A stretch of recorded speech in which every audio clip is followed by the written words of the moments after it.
My goodness.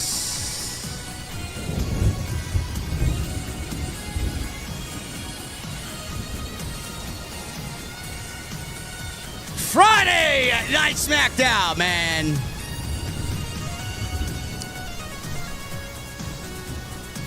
It's Backlash on Saturday night. It's the go-home show. We got some great graps tonight, man. Oh, shit. We got some great wrestling on Friday night, man, but that's about it. We got some banger matches on a Friday night, but that's about it. Oh, and Charlotte Flair showed up. And Alexa Bliss returns. Oh, man. And John Cena, again, gets laid out with an RKO. This heel turn, man, it's breaking boundaries, man. It's the most exciting stuff I've ever seen. I can't contain my excitement.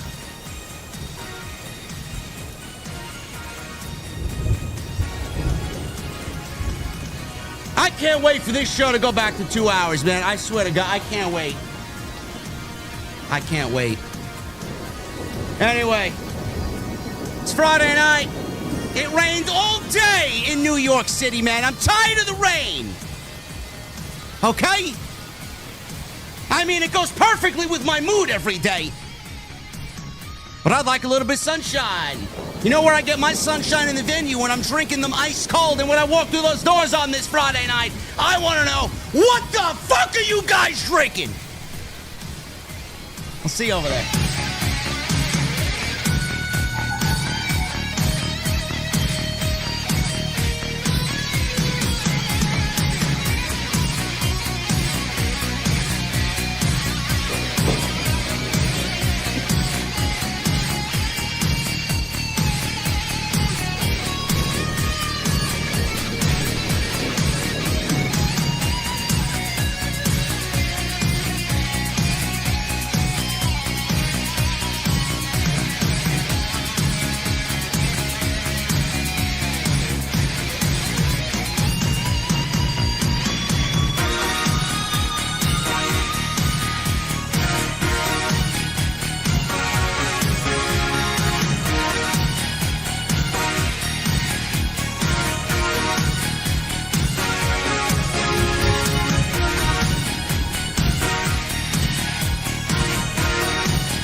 Why has Triple H been so successful? Why is Triple H running WWE better than Vince McMahon and Bruce Pritchard on Monday and Friday night? Long-term booking.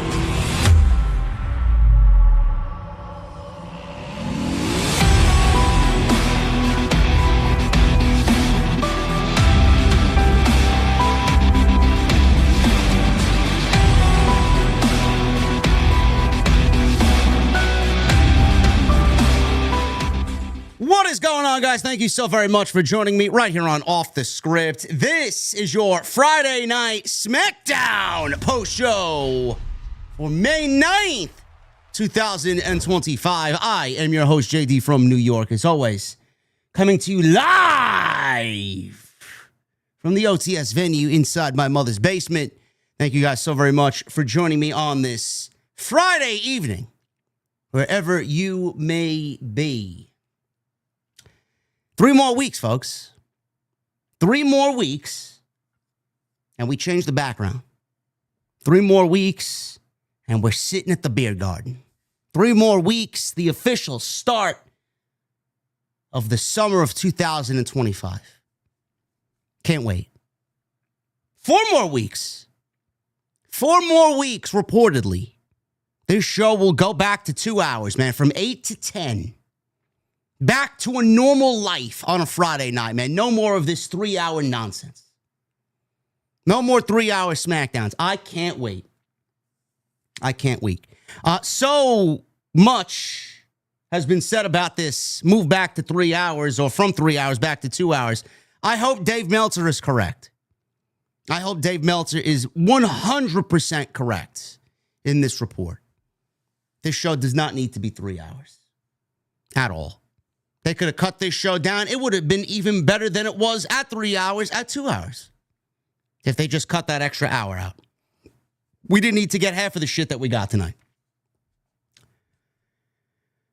I don't know what you guys want me to say about this tonight. I feel like it's going to be a very abbreviated evening. There was a great wrestling show that was the 3 hours of Friday Night SmackDown. Great wrestling. We even had the ladies show up tonight, which is actually quite impressive. Everybody was on top of their game, and it must be the excitement of Backlash in St. Louis. Jade Cargill, Nia Jax had a very admirable match. Can't hate on it. I thought they did a very good job tonight to crown a new #1 contender for Tiffany Stratton's WWE Women's Championship. Fraxium. They're running through the tag team division at rapid pace. I don't know what the rush is, what they are. Tonight they wrestled the Street Profits in probably the best weekly television match that you have gotten all week. Excellent. I mean, it reminded me of a black and gold, Full Sail University type of match. Great stuff. Love both of those teams. Fraxium is fucking incredible, man. But they're running through the tag team division. We'll talk about that at a rapid pace. I don't know what the fucking rush is to get them to the tag team championships. I really don't understand it. Great match. We also had Andrade and Rey Fenix, who has yet another new theme. Well, kind of not a new theme, but also a new theme at the same time, because they added lead guitar now over his theme music, which is great. Tool, Adam Jones from the band Tool, is now doing Rey Fenix's theme song. Too bad Tool sucks. I hate fucking Tool, man. There's a band I hate more than anybody, man. It's fucking Tool. I can't stand them. Boring. I remember I bought a Tool album back in the day, man, when I was still living in the Bronx and I was still finding my way. I bought a Tool album. It was so fucking bad, I threw it in the trash. That's how bad it was, in my honest opinion. Garbage. Very particular with my music.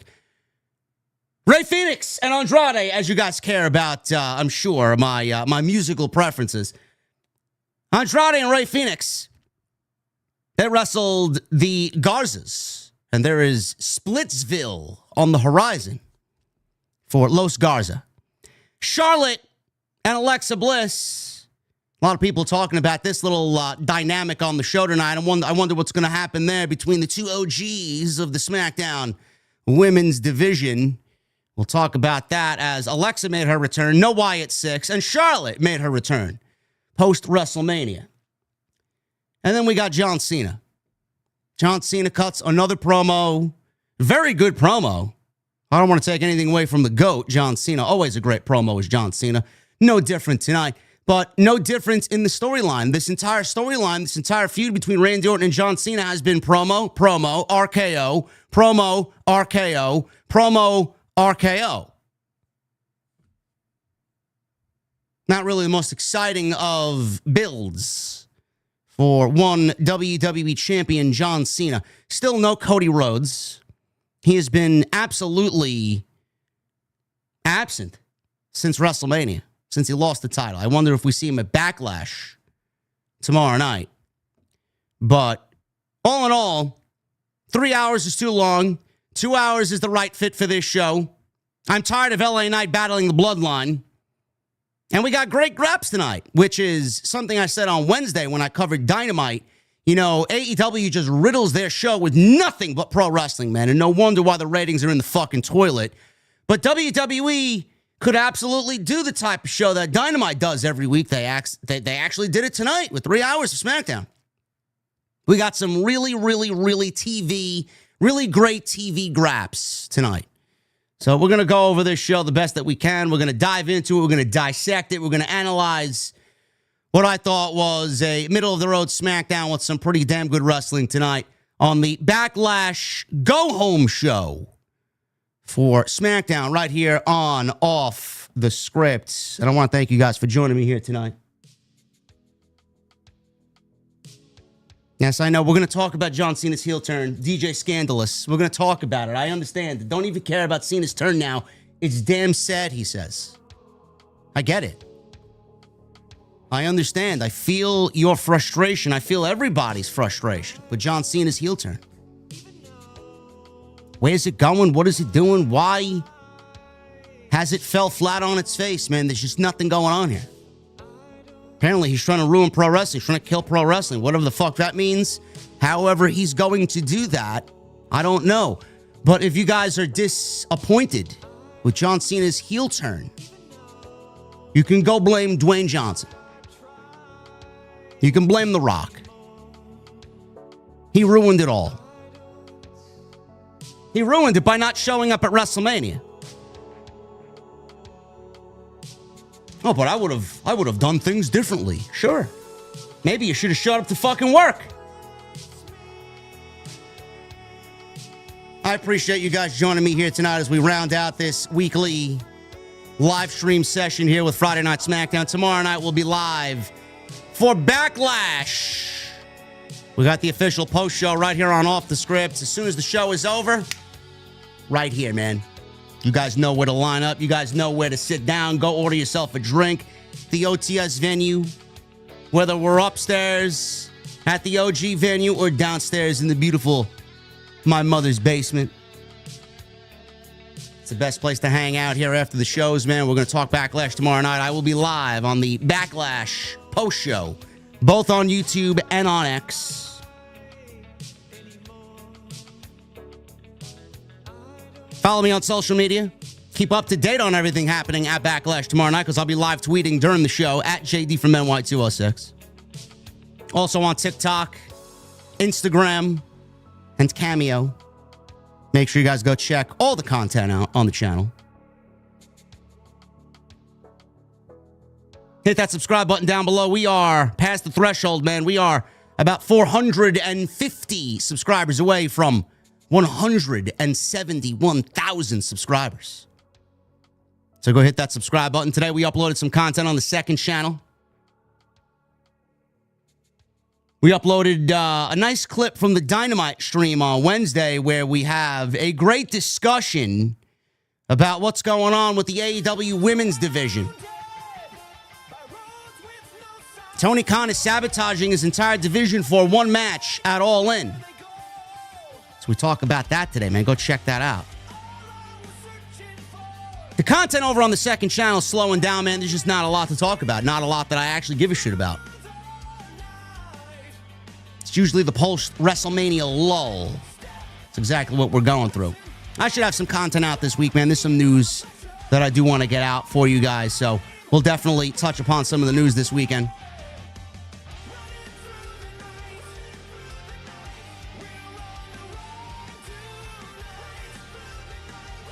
Best way to support the show, man. Hit that thumbs up. I need 1,000 likes. That's the best way to do it. 1,000 likes is the goal minimum. Super chats are open. Get them on in. We already got a couple from Sidro, the jokester of the OTS venue. Maybe I should install a stage for Sidro to perform on. Super chats are open. Get them on in. We'll hang out at the end of the show. It's the best way to support the show. I want to thank everybody again for reaching the goal on Wednesday's stream. The All-In commemorative Lucha mask will be worn all stream on July 6th for AEW All-In.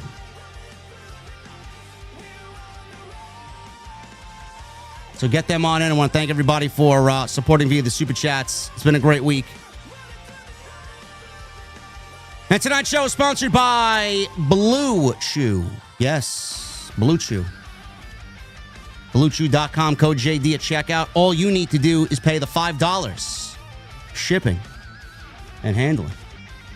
I want to thank Blue Chew, as always, for being a great friend and a great sponsor right here on OTS.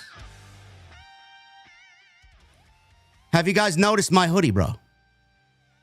Have you guys noticed my hoodie? What does it say? You guys see it? Make AEW elite again. Oh, but JD from NY 206. AEW is already elite. JD from NY 206. No, they're not, fellow geek and virgin. They're not.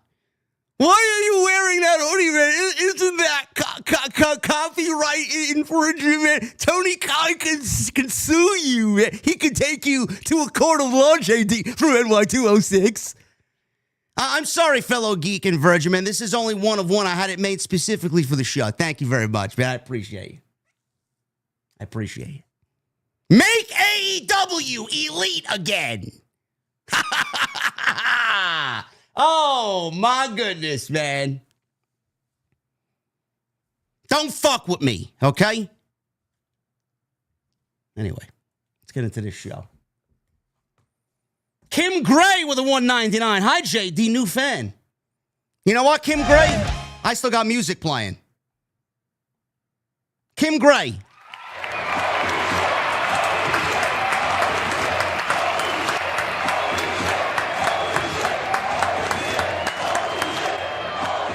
Thank you for being here, Kim Gray, and everybody else in the chat. I appreciate you guys very, very much. SmackDown. Let's get into it. Show open with Damian Priest walking towards the ringside area. Byron Saxton. He stops Damian Priest and asks him about the Backlash Fatal 4-Way. Priest was talking about the Fatal 4-Way, and LA Knight, Los Angeles Knight, walked up to him, and Knight told Priest that anyone who gets in his way going after the United States Championship will receive Backlash tomorrow. Priest said he was concerned that Knight wouldn't have his back in the open of this show tonight, a tag team match with Jacob Fatu and Solo Sikoa. Knight said if Priest has his back, he'll have Priest's back, and Knight told someone to hit his music. We get this opening tag team match underway to start Friday Night SmackDown. Guys, I got to be honest with you. Man. I am tired of LA Knight feuding with the Bloodline. I am tired of LA Knight going after any member of the Bloodline. I am tired of the same iteration of a match that I've seemingly felt like we've gotten for the last 6 months. Enough is enough already. This is the type of match. This is the type of match that makes me feel like we absolutely need a draft to happen immediately. I can't stand any conglomeration of these individuals together. I just can't do it anymore. And the sad thing is, I'm a fan individually of all four guys. That's the problem. Drew McIntyre, I'm a big fan of. This match is going to be a banger match tomorrow, no doubt about it. I mean, these guys are going to show up to work tomorrow. They have to. There's only 5 fucking matches on the show, and there's got to be a match that's going to deliver pro wrestling. We'll get it from Penta, because he's defending Dominic rather, is defending the IC title against Penta tomorrow. John Cena and Randy Orton. The bell will ring, and then everything goes downhill from there. And then we got Gunther and Pat McAfee, which is not so much a match, but maybe a sacrifice, a mauling, a mugging, a burial. Not really much of a match. Gunther's a pro wrestler. It's not going to really be a pro wrestling match. So we're going to need these 4 guys to show up tomorrow night, which I absolutely expect them to do. But enough is enough, man. Enough is enough. Whatever happens here, we need to move on from LA Knight and the fucking Bloodline. Okay? Now, the rumor is that there will be another member added to this group of individuals going after the United States Championship, and that man is Jeff Cobb. Apparently, WWE expects Jeff Cobb imminently. And when you start hearing reports of a free agent set to join the company imminently, and we have a pay-per-view on Saturday, I could see WWE surprising us with a Jeff Cobb appearance in St. Louis tomorrow night at Backlash. Now, what he does, nobody knows. But the only match I could see him integrating himself in would be this fatal four-way for the United States Championship. There's been a few moments of tension between Solo Sikoa and Jacob Fatu. Who's to say that Solo Sikoa doesn't replace Jacob Fatu in the Bloodline with Jeff Cobb? I could absolutely see Solo Sikoa going out and getting Jeff Cobb to be his new muscle in whatever is left of the Bloodline. So we'll see what happens. But that is the rumor right now. And I'm not sure if that is going to happen tomorrow night. I would love to see it happen because this show is going to need everything that it could get to be a show that the fans enjoy. So I do hope that we get some sort of surprise on Saturday night with Jeff Cobb. But yes, I reiterate, no more LA night, no more Los Angeles night in the Bloodline, please. We need to move on. I would move LA Knight over to Monday Night Raw, to be honest with you. I would move him over to Monday Night Raw. I think that's a good fit. There was nothing wrong with this match. There usually is nothing wrong with these matches. It's just the same fucking match over and over again. It sounds like, seems like, feels like you're watching a rerun every single week. So we'll pick it up after the commercial break here. Solo is working on a submission. He's working on Priest's neck.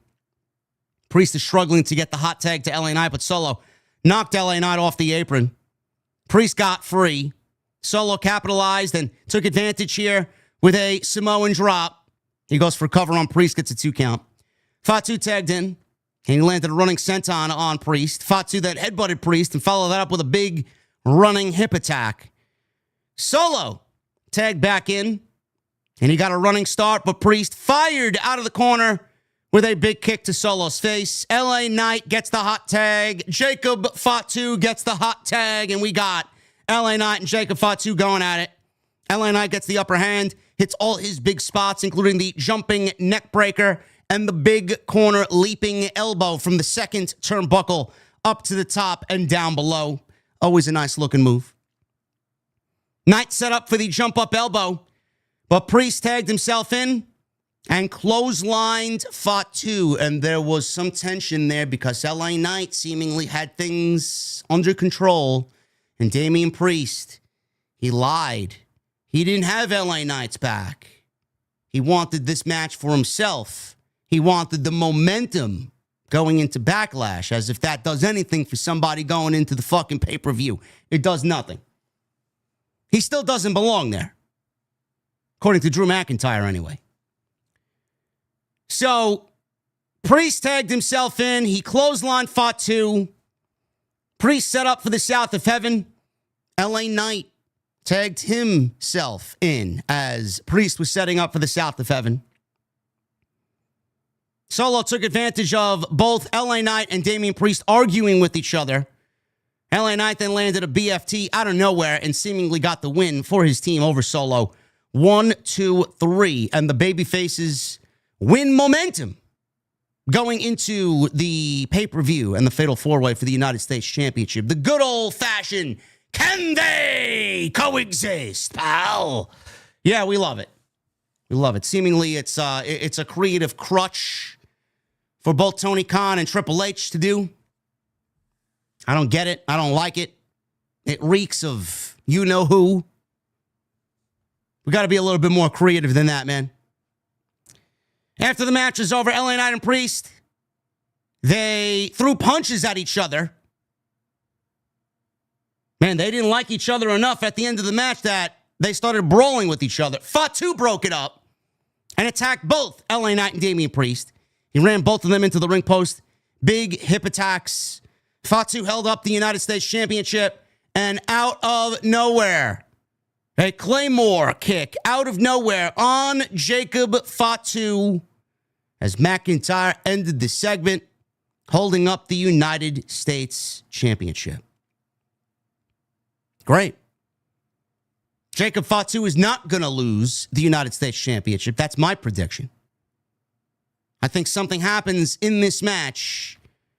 You know, he actually might. It's either going to go to Drew McIntyre or Solo is going to win it.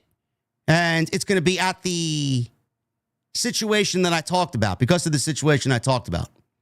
Because Jeff Cobb shows up and screws over Jacob Fatu, and he's the new right-hand man. He's the new muscle for Solo Sikoa, possibly. I think it would be a mistake to take the belt off of Jacob Fatu after you just put it on him and how over he is. I don't really know where we're going with this, but this match needs to deliver on Saturday night. Give these guys 20 minutes and have them go out there and just fucking kill it in St. Louis. Okay, match. I'm just tired of the rinse and repeat. I am. Same old fucking formulaic, cookie cutter WWE TV tag team match that you watch and you feel like you've seen 1,000 fucking times before this. There's just nothing new.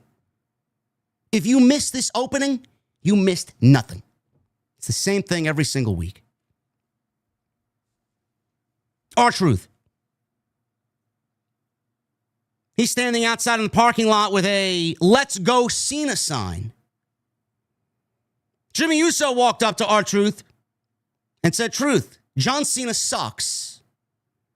Jimmy yeeted and then no yeeted John Cena. R-Truth kept chanting for John Cena as he has yet to arrive in the building. We may see R-Truth tomorrow night.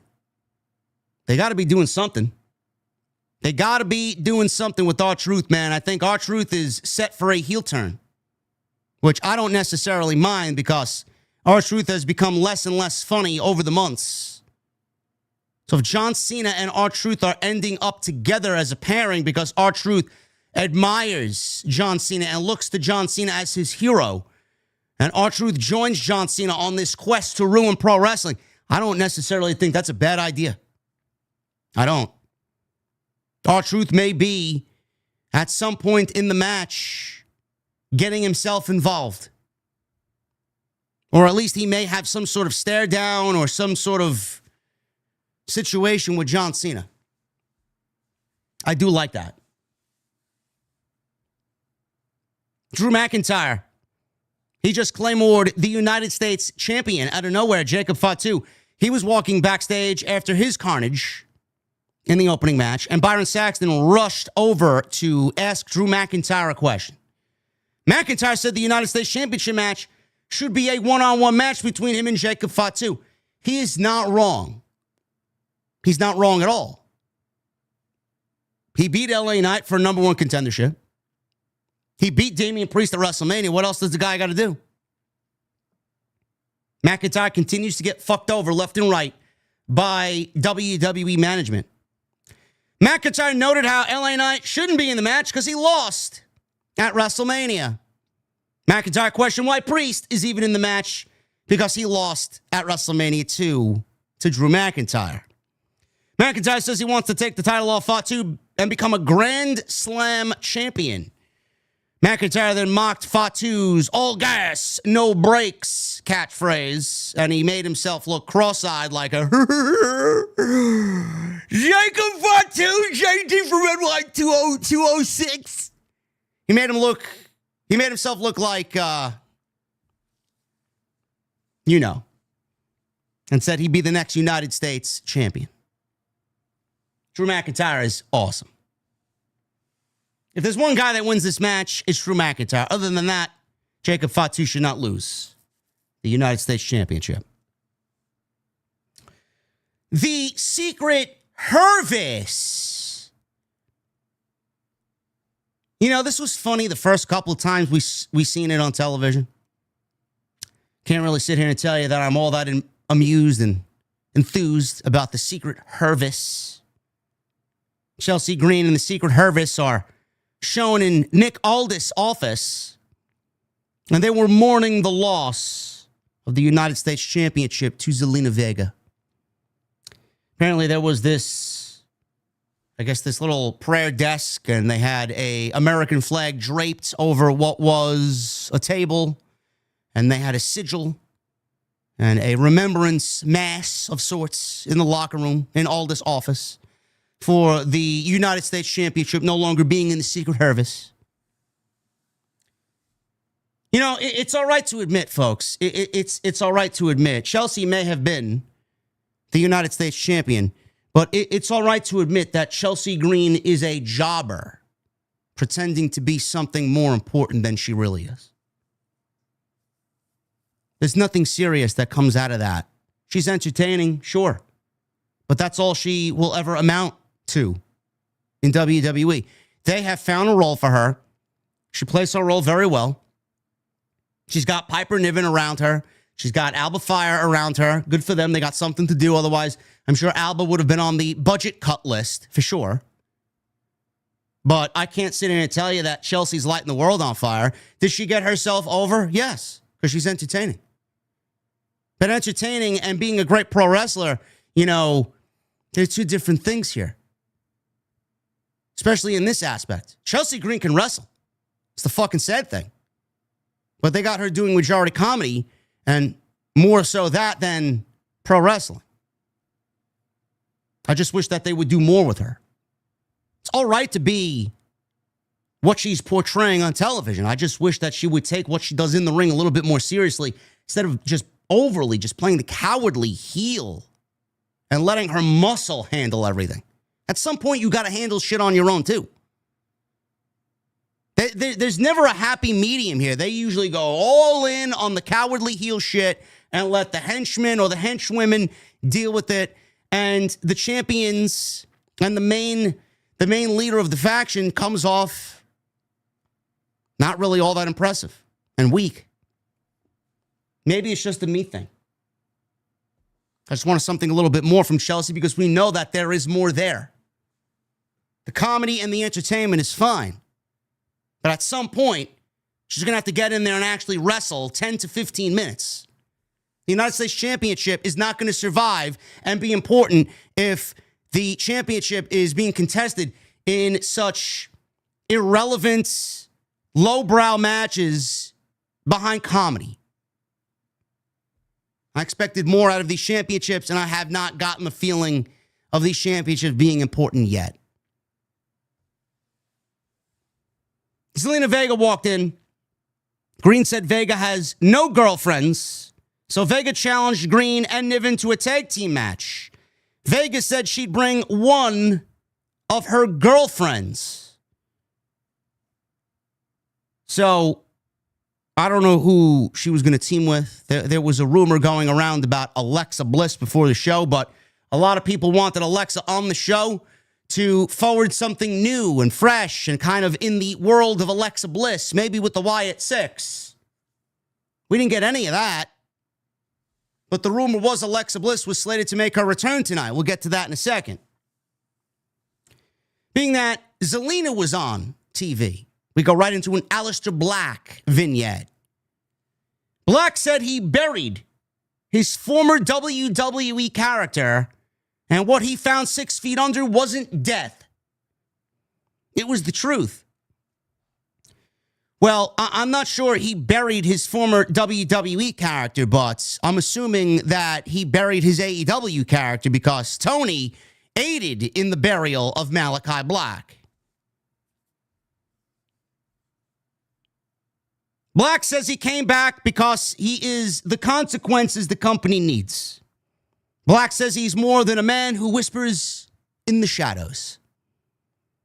Black said it's bigger than good versus evil because he's there to confront everyone mentally and physically. Black says he hasn't figured Carmelo out yet. Carmelo Hayes, that is. And that's the way the vignette came to an end.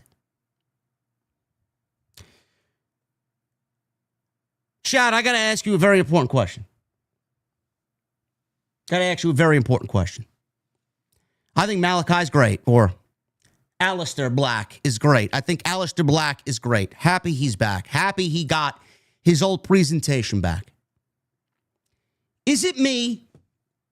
Because it's 3 weeks now. I think we're nearing a time where we can make a solid opinion about what we're watching with Aleister Black's return. Is it me, or is Aleister Black not resonating with the audience, not resonating with the viewer at home? I'm not feeling it yet. I don't really know what it is either. The only thing I could possibly think of is they are leaning way too much into the dark shit.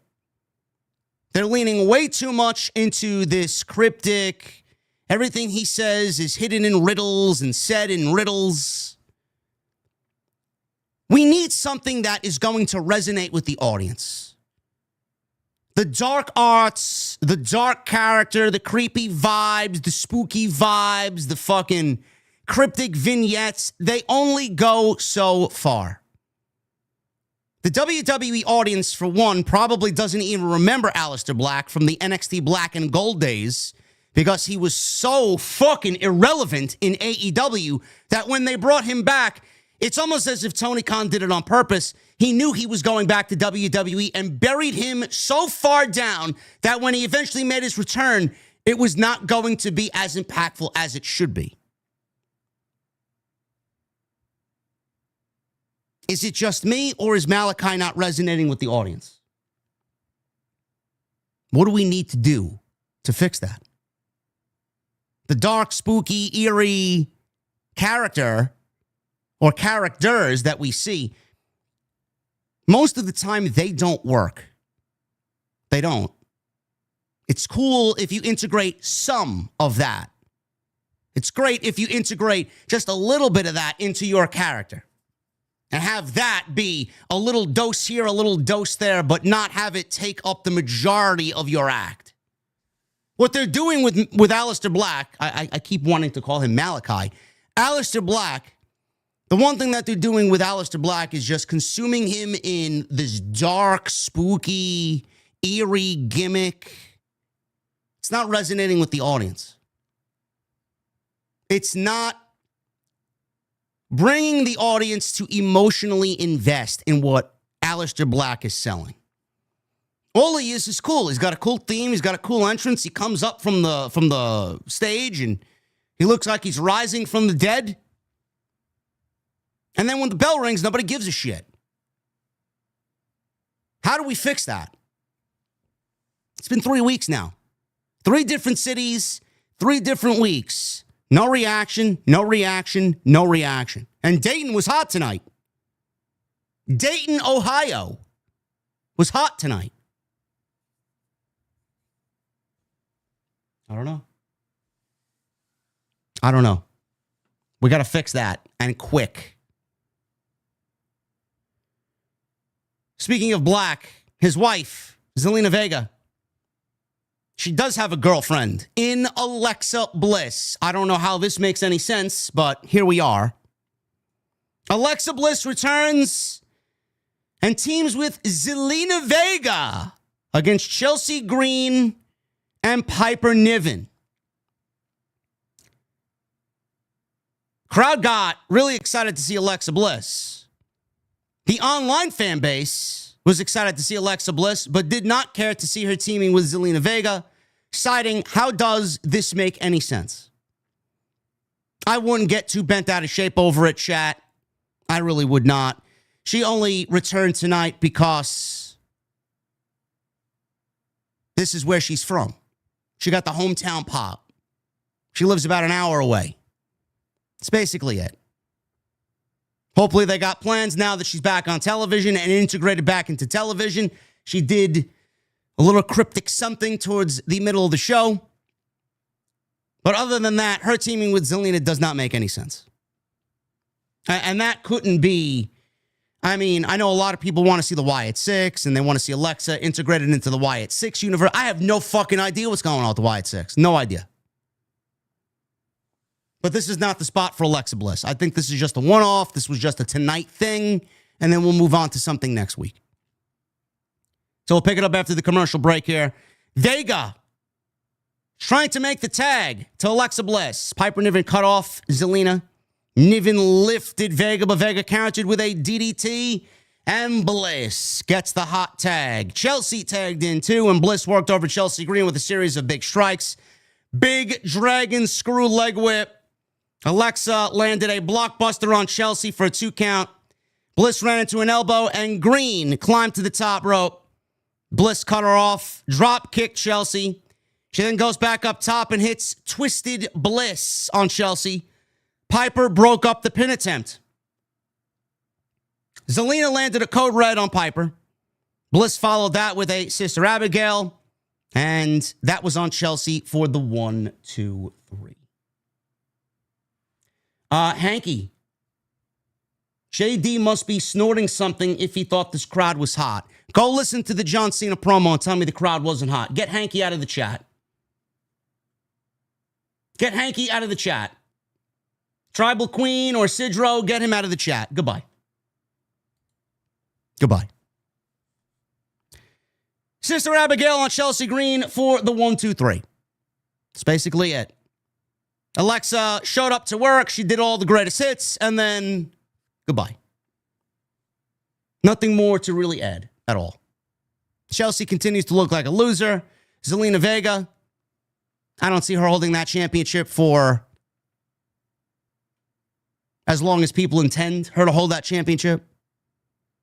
It's going to definitely be a transitional thing. I won't be shocked if she does drop the title to an Alexa Bliss. Or maybe Charlotte goes after the championship, for all we fucking know.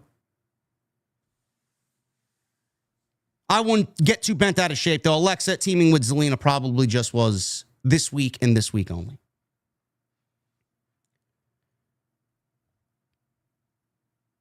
Rey Fenix.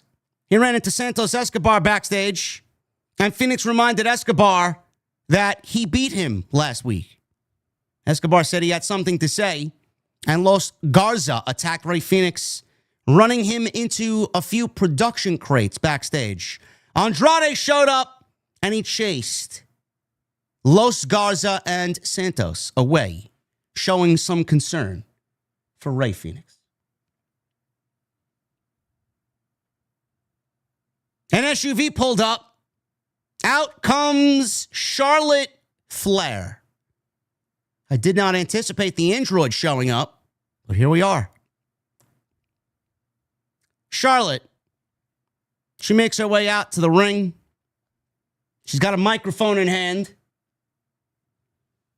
She told Dayton that their queen has arrived. Great. I'm so excited to see the queen back in Dayton, Ohio. Charlotte said, this is far too ridiculous for me to even reiterate. Charlotte said, and I quote, this is not me making shit up. This is not me misquoting what I heard. This is exactly her words tonight. She says, and I quote, she had the greatest match, the greatest women's match in WrestleMania history, and recalled how she was out for 2 years, but still took Tiffany Stratton to her limit at WrestleMania. Chat, I gotta ask you again another very important question. What is it that Charlotte smoked before she actually walked through Gorilla and through the curtain tonight? I mean, did her hard drive malfunction tonight on the way to the ring? What, was she not equipped with the latest antivirus? What exactly happened to Charlotte Flair? Did she go on a website that she maybe shouldn't have gone and she got a virus walking out to the ring? What exactly happened here? I'm very confused. I'm very confused. I don't care. No, Cornell. No. Oh, she was in character, JD from NY206. No. No, I don't want to hear she was in character. I don't want to hear she's a heel. I don't want to hear she's being Charlotte Flair. No, I don't want to hear none of these things. I don't want to hear none of these excuses. I don't give a fuck what you're in. I don't give a shit what you're playing. I don't give a shit what you're smoking. I don't give a shit who you are. There are boundaries that we need to not overcross or overstep. There's being a heel, and then there's reality. Even in heel, saying something like that is utterly fucking false and ridiculous. It is just not true. Not true. Tiffany and Charlotte at WrestleMania was fucking awful, number one. It's one of the worst matches of the entire weekend. It's one of the worst feuds leading into WrestleMania. Yet, in character, I'm told, this works because it's Charlotte, and she said it's the best women's match in WrestleMania history. No, I'm sorry. It doesn't work that way. Doesn't work that way. That's not being a good heel. That's just being stupid. She shows a photo of Tiffany at WrestleMania on the big screen and said, does that look like somebody that enjoyed their WrestleMania moment? And she's all like, Tiffany doesn't look good in this photo. She's like all hunched over and she's like having a hard time. She looks beat up. Charlotte said she was there to announce her path back to the WWE Women's Championship. Excuse me? You lost at WrestleMania. You don't show up until tonight. And then you want to show up and say, well, I'm here to announce my path back to the WWE Women's Championship. I don't know, Charlotte. How about this? This is a very simple, very basic way to do something like that. Charlotte, how about you win some fucking wrestling matches and then move up the ladder to deserve and earn yourself a women's championship? Or is that too difficult to understand? I am speaking the English language. I am not speaking Chinese. I am not speaking French. I'm not speaking Portuguese. I'm not speaking Japanese. Does she have a fucking translator app built in? I'm speaking American. Wrestle. Win a match. And then maybe earn yourself a championship match. Holy fucking shit. Oh, I'm here to announce my road back to the women's champion. Nobody gives a fuck. Nobody gives a shit. That's what you wasted precious TV time for us to listen to. For Charlotte to announce she's on her way back to the women's championship. Like anybody wants to fucking hear that.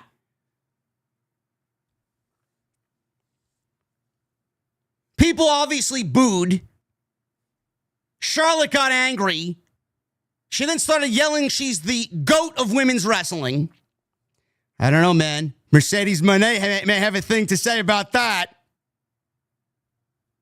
Charlotte said if the crowd continued to be disrespectful, she would leave Dayton and never come back. Goodbye. Don't let the door hit you on the way out, Charlotte Flair. You know what? I'll fly to fucking Dayton for you and pack your bags personally myself. How about that? The crowd booed. She threw the microphone down and left the ring. She started to leave the ring, and then all of a sudden, Jade Cargill's music hit. Cargill made her way down to the ring, and there was a face-off between Jade Cargill and Charlotte Flair. Two of the more manufactured fake personalities in all of WWE. Man, what a match that's going to be. What a match that's going to be, man. Holy shit. She's got a cowboy hat on.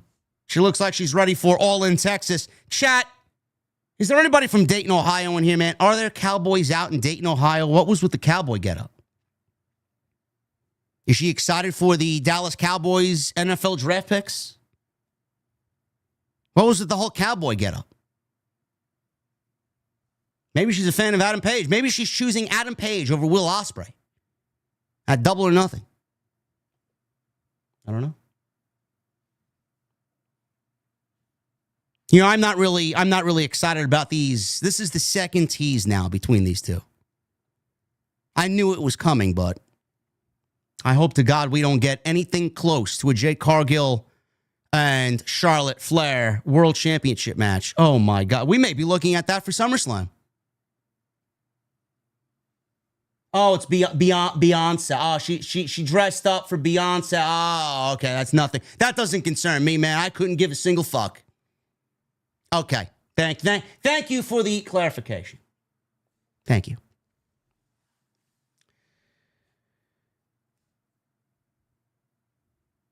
So, Charlotte, after this, Jade was in the ring, by the way. I got to say this. She got on the microphone and she stepped into the ring. She told Charlotte to head to the back of the line because Charlotte had her chance.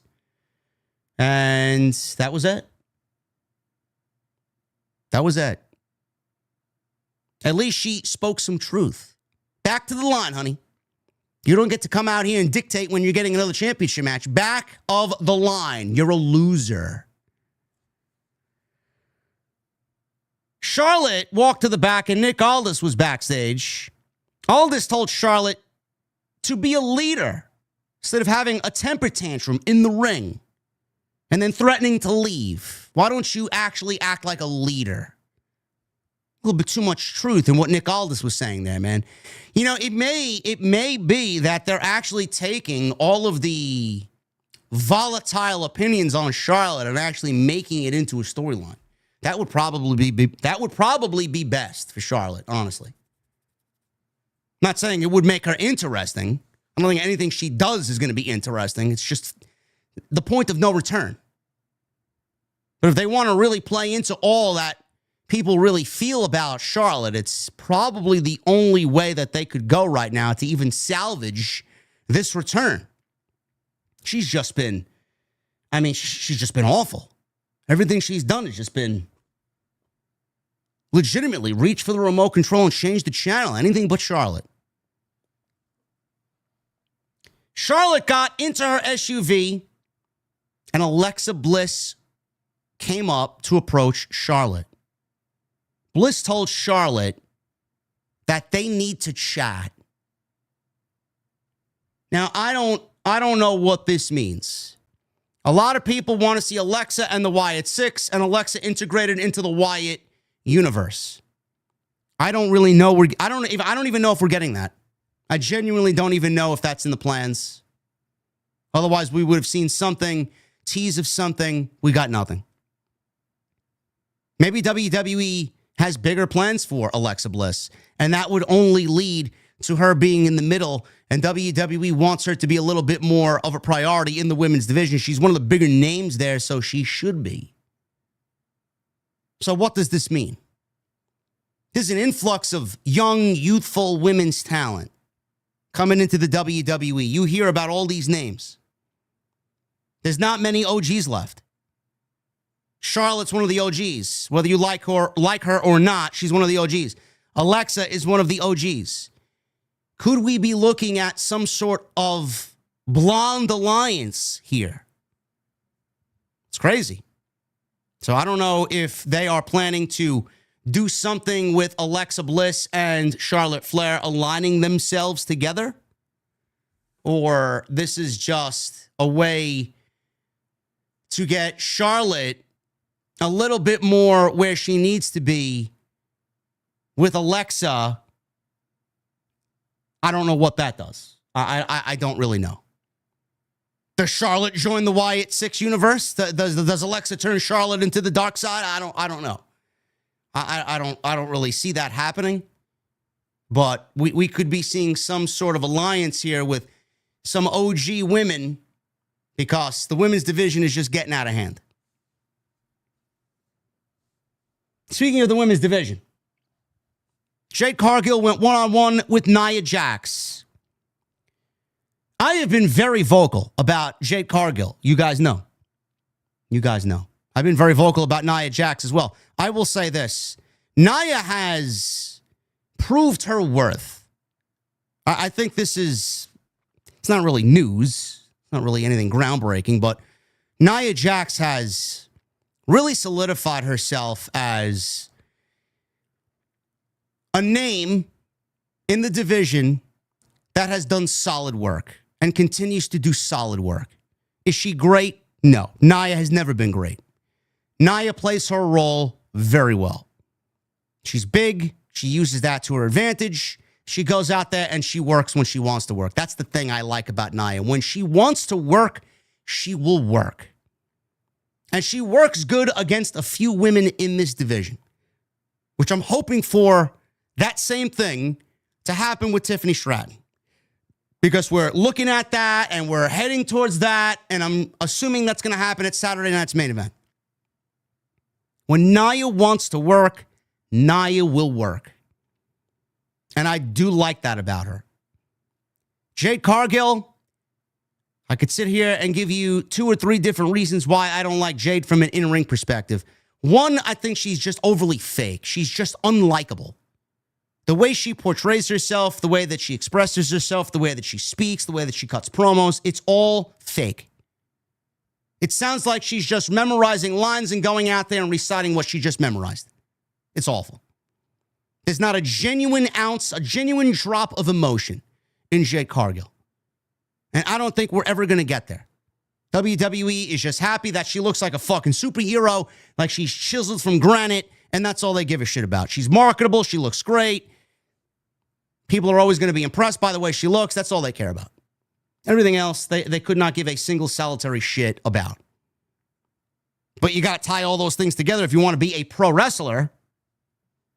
She went in there tonight, and I don't really recall any other match that Jade has had because, let's be honest, outside of the Naomi match, I don't really, A, care to remember, B, nothing's really spoken to me and stood out to me. The only other thing I could really think about is a one-on-one match with Liv Morgan. That's it. That wasn't even all that great. I would say the Naomi match was probably her best singles match out of the singles matches that she's had in WWE. I think we can now look to Nia and Jade as being Jade's best one-on-one match. I thought what they did for the time that they were given, they went 10 minutes. I thought this was solid. I thought this was solid enough to a point where I said to myself, you know what, tonight I'm not going to shit on that. Because I thought both ladies showed up. They did a very good job tonight. And Nia, she really handled herself in there with somebody as inexperienced as Jade Cargill. And Jade did not miss steps tonight. She did what she needed to do. She hit all her spots, and it looked okay. So there's my praise. This was very good. For what Jade is and what Nia does, I thought this was a very good match for both of these ladies. We'll pick it up after the commercial break. Before the break, there was a crowd chant of "You can't wrestle." Now, I don't know who this was being thrown at because Nia Jax was mocking Jade's pose after she knocked Jade down. Cargill hits a flying shoulder tackle. She knocked Nia down. Nia came back with a big Samoan drop and then a big leg drop. She goes for cover. She gets a 2, and we go right into a commercial break. We come back from the break. Nia went to go sit on Jade, which would have been bad news. Cargill moved out of the way. Cargill lifted Jax and delivered a Samoan drop on Nia.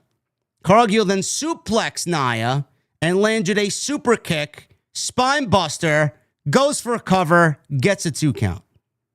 Cargill went for her signature big boot, but Nia Jax countered that into a powerbomb.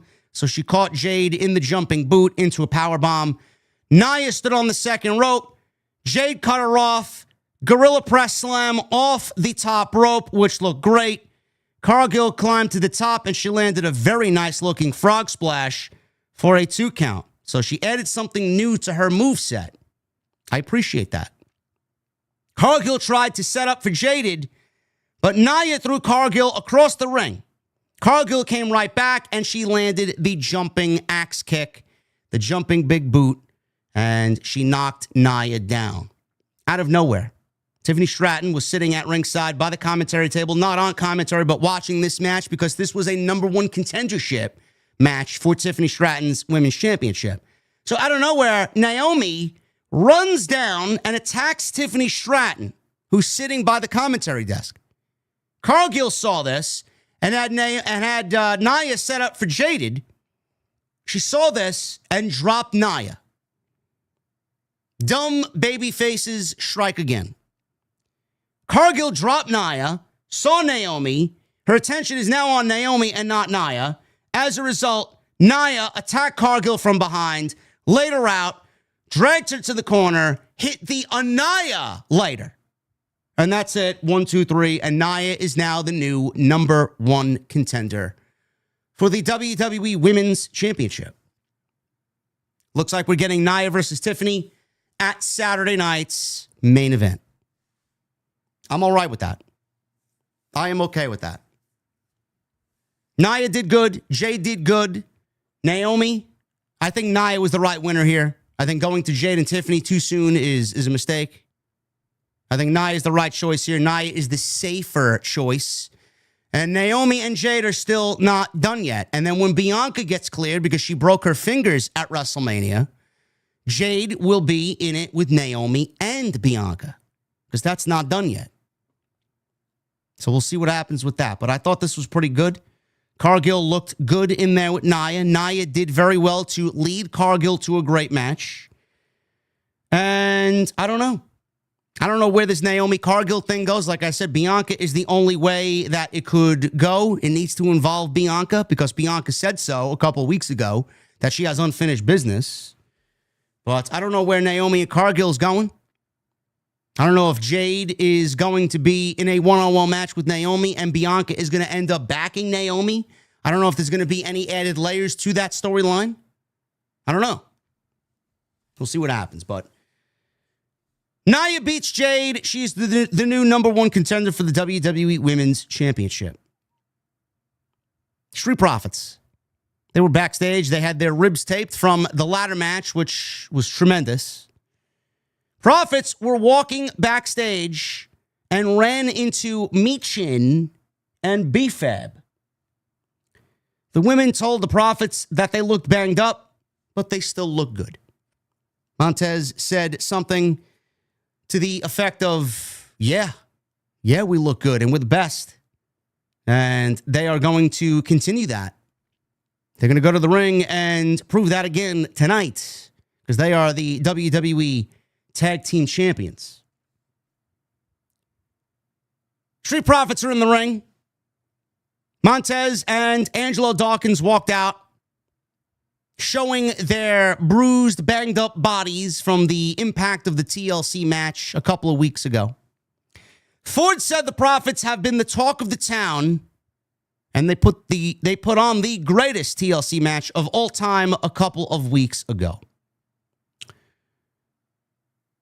It was a great TLC match. I don't want to take anything away from those 6 guys, those 3 teams, and what they did a couple of weeks ago on the WrestleMania episode, post-WrestleMania episode of SmackDown. I don't want to take anything away from what they did. They were very good. Excellent match. Probably one of the best TV matches that SmackDown will see all year. Was it the best TLC match of all time? The answer is no. You know, it's not that it bothers me. It just rolls my eyes because it's just ridiculous to say. Just like Charlotte saying, well, I had the greatest women's match in WrestleMania history at WrestleMania with Tiffany Stratton. No, you didn't. And it's a fucking shame that you even think that, even if you are in character. No, you didn't. I mean, you weren't even the best women's match of the fucking weekend. The fuck you talking about? I don't really understand why that needs to be said. It's not reality. You're living in some fucking I don't know where you're living. You're living on a completely different planet. Same thing here. You're not the greatest TLC match of all time. I don't even rank it in the top fucking 10. Maybe. I'd have to go back and research how many TLC matches there were and who were these TLC matches. The greatest of all time? No. No. And they're not heels. So what gave them the right to say that? When it's unequivocally false.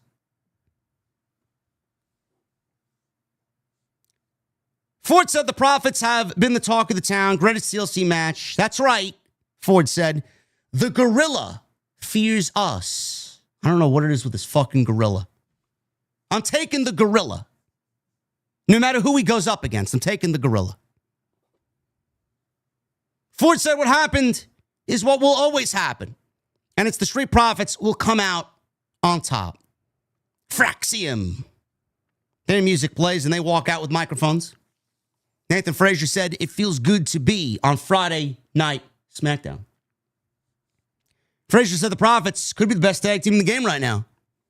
Very humble, that Nathan Frazier is. Fraxium is the best tag team in the game right now. Fraxium stepped into the ring and Frazier said Shawn Michaels told them to take any opportunity they get. Axiom spoke up, said the tag team titles would look good on Fraxium. Dawkins said Fraxium has only 2 matches under their belts. And he really has to wonder if they really deserve a tag team title shot. Ford yelled about Fraxium wanting a title shot. So Nick Aldis walked out. And Aldis booked a match between Fraxium and the Profits right now. And it was a non-title match between Nathan Frazier and Axiom and the Street Profits. Folks, this was easily the best match of the night. This was easily the best match of your pro wrestling week. No doubt about it. I can sit here and continue to sing the praises of Fraxium as the best tag team in the game right now. How great it is to have them on Friday night. How great of a team they are in general. This proved it. The last 3 weeks have been great for Fraxium. Tag team wrestling is so fucking great when it works. And this is why. Excellent match. Reminded me of some good old black and gold. Some NXT TakeOver vibes during the black and gold era. This is exactly what you'd see in the black and gold. This was fantastic. The only problem I have with this is WWE Creative, Triple H, is having Fraxium run through every single team already, and they've already beaten the Profits. Why are we in such a rush to get Fraxium into a match with the Street Profits? Why are we in such a rush to get Fraxium into a tag team title match with the Street Profits? This is the same thing that they did with the Motor City Machine Guns. Everybody thought it would work. Everybody thought it would work with them when they beat the Bloodline for the tag team championships. It worked for the night, and then it never went anywhere. The tag team championships were supposed to solidify the Motor City Machine Guns as the tag team. This is who we are going with. They were supposed to resonate with the audience. They beat the Bloodline. They got helped out by the Usos. It never went anywhere. Now they're doing the same thing with Fraxium. You don't have much of a division. Why is there such a need? Why is there such a rush for the hottest tag team, the new team in town, your new favorite toys on the roster? Why is there such a rush to have them beat the Profits? And this team, and that team, and this team, and that team. Why? Can't we develop tension between one team and another team? And if matches take place between those two teams where it moves one team up and one team down? Can we write some stories for two tag teams that are in the middle of chasing the tag team championships? Where are the stories? Why does everything need to result in a match? And why do we need to have them win this match and that match and then right to a championship match? before you know it, they're the champions, and before you know it, the entire division is swept under the rug. The division houses 5 teams. There's no need to blow through all 5 teams with Fraxium. They beat Pretty Deadly. They beat the Garzas. They beat the Profits. The only other teams that they have are DIY and the Machine Guns. What exactly are we doing here? I don't understand why we need 2 sets of tag team championships. If you merge the divisions into one division, I say this all the fucking time. If you merge the divisions into one division, look at the tag team division that this company has. Why do we need one team to run through a division of 4 other teams so quickly and then stake claim to the tag team championships in their first month on the roster? To me, that's counterproductive. Like, I love Fraxium. I want to see them get to that point. I don't want to see them get to that point in 4 fucking weeks.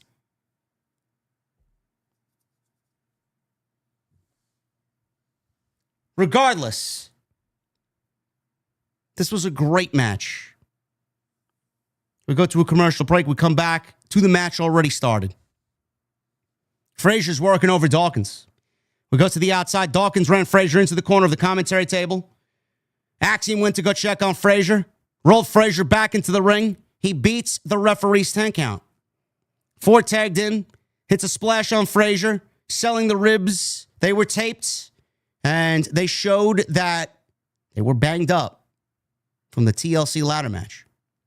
Ford kicked the back of Frazier, tagged in Dawkins, who landed a splash on Frazier for a 2 count of his own. We go into another commercial break, but before the break, Fraxium is double teaming here the Profits. Axiom tagged in. They executed very quick maneuvers, dives to the outside, and they're picking up the momentum more to their style of match, and we go into a commercial break. We come back from the break. Frazier and Dawkins were both down in the middle of the ring. Axiom and Ford tagged back in. Ford landed a bunch of clotheslines on Axiom. Ford hits a back suplex, continuing to sell the rib cage. He launched a standing moonsault on Axiom for 2. Axiom kicked Ford, and Frazier tagged back in. Frazier rolled up Ford quickly, and he ran into a kick right to the face from Montez.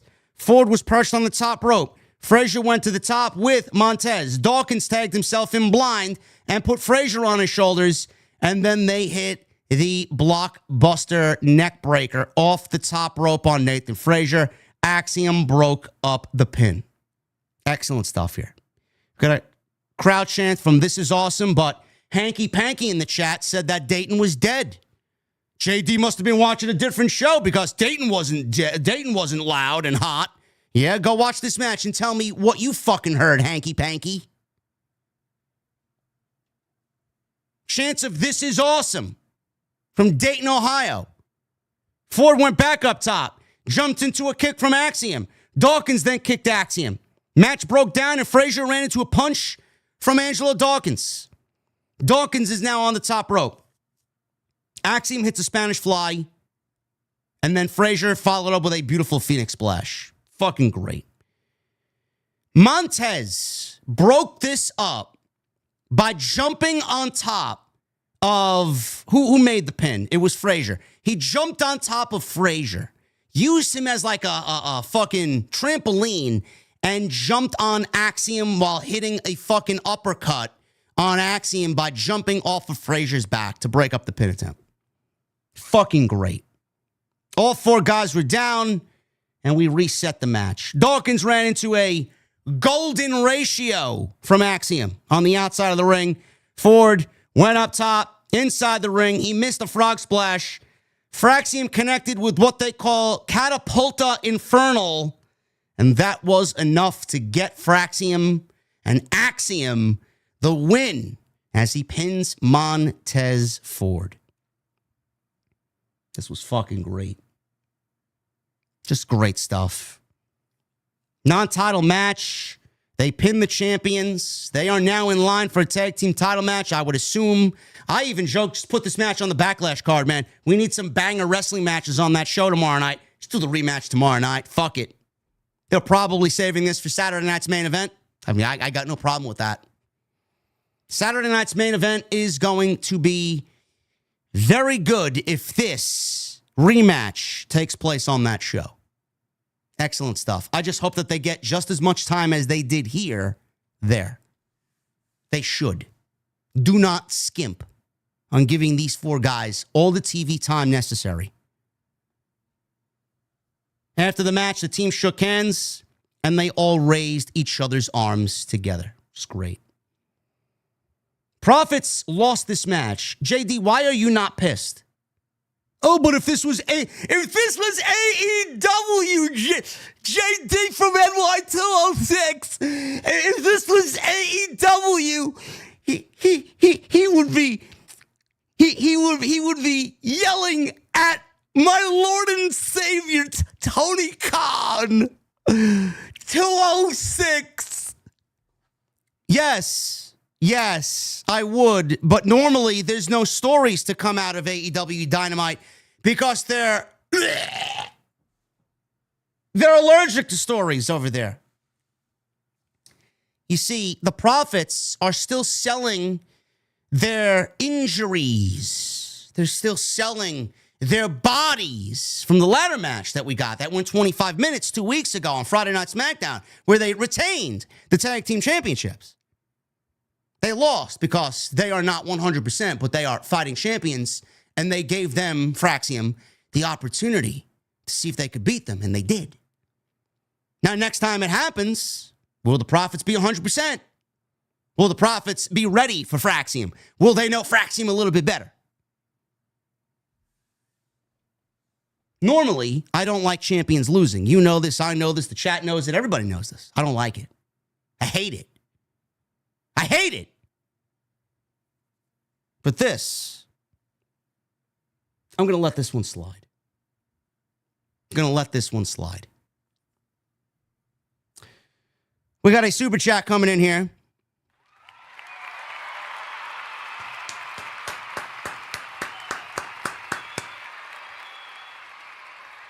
He doesn't normally donate, so I got to read it anyway because it's breaking news. My guy Buddy with a $2 super chat. Mercedes Moné just lost her New Japan Pro Wrestling Strong title. Wow. Wow, that's amazing. I wonder why that happened. AEW is setting her up to still be Mercedes 4 belts. They're just giving one, and she will replenish with the one Tony Storm is holding. That's all that means. She lost. You know, it doesn't count. It didn't happen on AEW television, so it doesn't count. She's still undefeated. She's undefeated in AEW, folks. 25-0 is Mercedes. If a tree falls in the forest and you weren't there to see it or hear it, did it really fall? No. No, it did.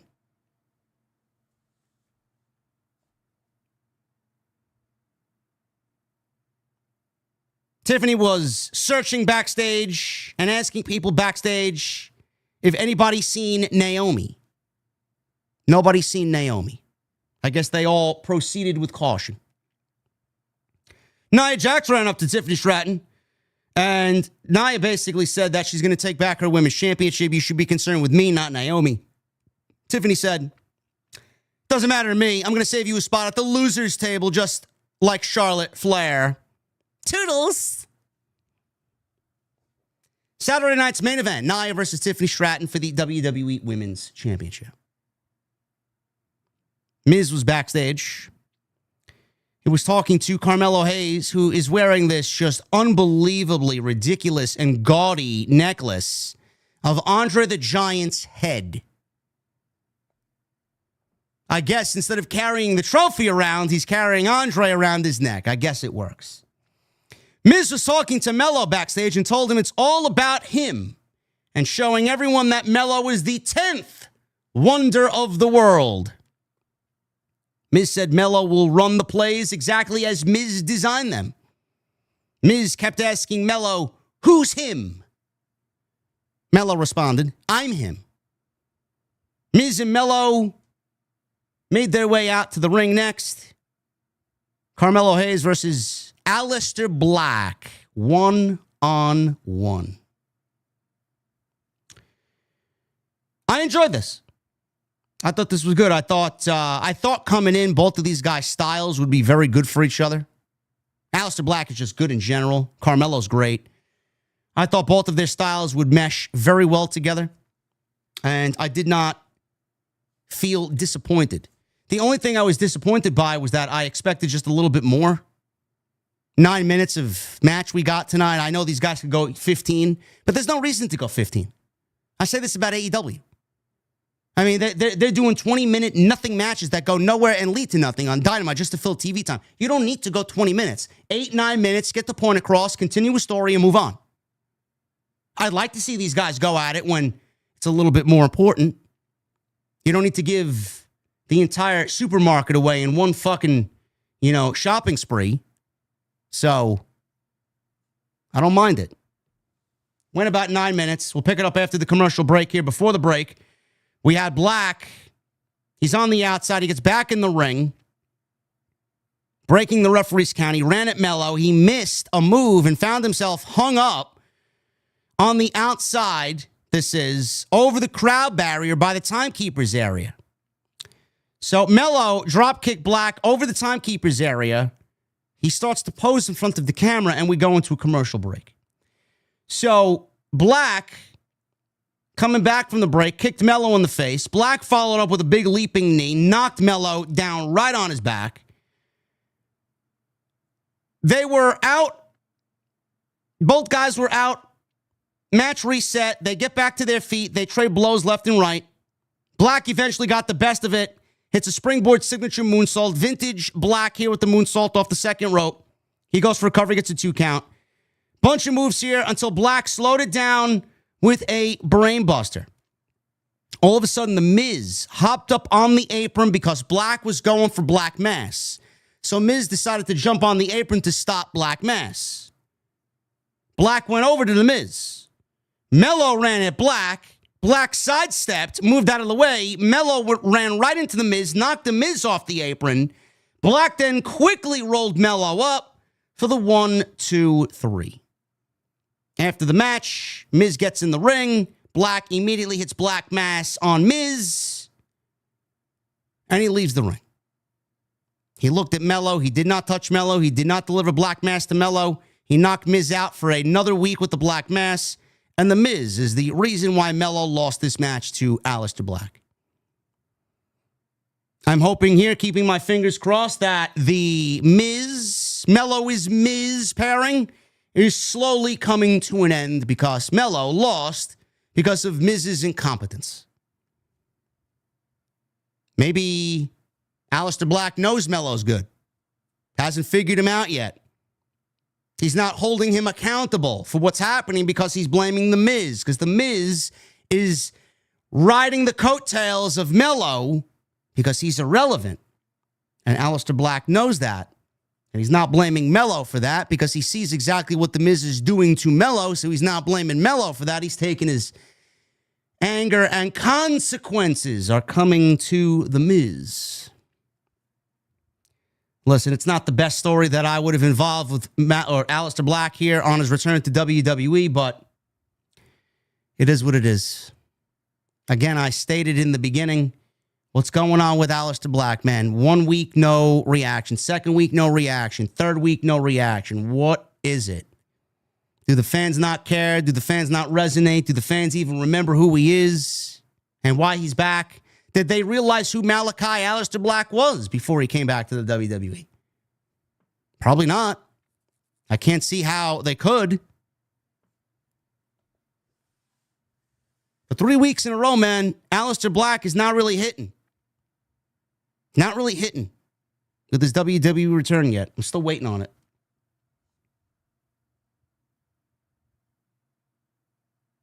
Solo Sikoa and Jacob Fatu were shown talking in a dark area backstage. Solo said they need a plan for Backlash. We need to figure this out because we are now outnumbered on Saturday night. Jacob Fatu is flipping out here. He's yelling at Fatu, or he's yelling at Solo, is Fatu. Game plan. Solo's talking about a game plan. We got to come up with a game plan. Motherfucker, I am the game plan. I'm going into Backlash with my game plan. And that is all gas, no brakes. He asked Solo if he knew what he meant. And Solo said, yeah, I do. You know what I mean? Yeah, Solo knows. Solo ended this segment by saying, okay. Okay. It was one of those okays under his breath where he is going to have to make a move. He's going to have to make a decision.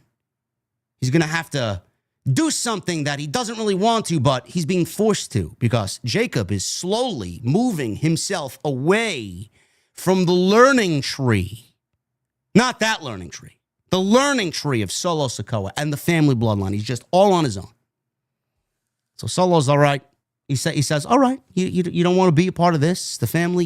You want to go all in on yourself. You're the game. Okay, we'll show you. Maybe he's got a plan. Maybe that plan is Jeff Cobb. Who knows? We'll see. Fraxium ran into the Motor City Machine Guns backstage. And the Machine Guns said it will eventually be Fraxium versus the Machine Guns. I'm looking forward to it. DIY showed up. Johnny Gargano and Tommaso Ciampa, who is clearly regrowing his beard, thankfully, showed up and attacked both teams. Ciampa and Gargano focused more on Fraxium and lectured them that you got to go through us. You haven't gone through us yet.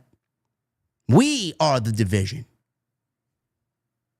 And they stormed off after taking all their anger out on Fraxium. Sign me up. Fraxium versus either one of those teams. Sign me up. Rey Fenix. He teamed with Andrade tonight against Los Garza, Berto, and Angel. Berto and Angel having some problems with Santos Escobar. Rey Fenix got some new theme music. Not really new theme music, but an updated current theme with Adam Jones of the band Tool playing lead guitar over his current theme, which I do kind of like. I do feel like there was just this vast emptiness in Rey Fenix's theme. So they kind of filled in those gaps and kind of made it feel a little bit more full and substantial. I like it. But man, I joke with my friends, man. I hate Tool. I hate the band Tool. I think they're fucking... You want a band that is going to put you to sleep? Go listen to Maynard James Keenan, who is just awful. One of the worst vocalists ever, in my opinion. Tool is fucking boring. I mean, they are sleep-inducing music. Some people say, but Jay, do you like progressive music? Yeah, there's good progressive music and then there's bad progressive music. The progressive music I like is like Dream Theater and fucking Dragon Force and Symphony X. Tool? You are a Tool if you enjoy Tool's music. Awful. So they got Adam Jones to not only do his music, but I think, who was the other one? Penta? Penta's got Adam Jones playing his theme music too. There's Trouble in Paradise. Dan ZG. No, they're not. Get out of here. Better than Alter Bridge. Get the fuck out of here, man. Mark Tremonti or Adam Jones, man. Fuck out of here. Miles Kennedy or Maynard James Keenan. Fuck out of here, man. Not even a fucking comparison. One is one of the greatest rock vocalists of our generation, and the other is... sounds like he's having his balls fucking squeezed, and he's an emo pussy. And Mark Tremonti is one of the most influential guitar players of our generation, and Adam Jones is the guitarist for Tool. Fuck out of here. You gotta be fucking kidding me, man. Ridiculous. Rey Fenix and Andrade against Los Garza. There's Trouble in Paradise with Los Garza. Pick it up after the commercial break. Before the commercial break, Angel tagged himself in. Berto knocked Phoenix and Andrade to the outside. Berto and Angel went to the top. Hit dueling moonsaults on both Andrade and Rey Fenix, and we go into a commercial break. Show comes back. Berto is working Andrade in the ring. Andrade eventually ducked a couple of kicks, hits a poison rana. Both guys were down. Andrade got the hot tag to Phoenix. Angel tagged back in. Phoenix took care of both Berto and Angel. Escobar is starting to grow angry on the outside. Angel lifted Phoenix and kicked him in the chest. And all four guys are executing moves. Back and forth we go. Angel and Phoenix traded chops. Angel had Phoenix in a corner, and Berto tagged into the moonsault on Phoenix before Andrade broke up the pin attempt. Berto is now in the corner. Phoenix hit a spinning kick on Berto. He then hopped onto the apron and distracted the referee as Berto had Phoenix pinned. Phoenix kicked out eventually, and we had all four wrestlers now getting involved again. Andrade hit a big spinning back elbow on Angel. Phoenix landed the adios, amigo, on Berto. Phoenix then landed a splash on Angel on the outside as Andrade hit the message on Berto for the 1-2-3. Los Garza, losers again. Nice to see Andrade actually in a wrestling match on Friday night. After the match, Escobar entered the ring and he yelled at Berto. I mean, he was fucking pissed that they lost to Phoenix and Andrade. He slapped Escobar's hand away from his chest. He was pointing at him. Berto left the ring. He was very angry at Santos, and Angel just stood there. He didn't know what to do. He didn't know what to say. He was caught in the middle. He wanted to go see what his tag team partner was doing, but he also did not want to disrespect Santos Escobar in that moment. It is definitely time to break up Legado del Fantasma. It's time to break them up. I don't know where I genuinely don't know where we go. Moving the Garzas on from Santos to ultimately join Andrade, I don't know what good that does. You go from one loser group to a new loser group.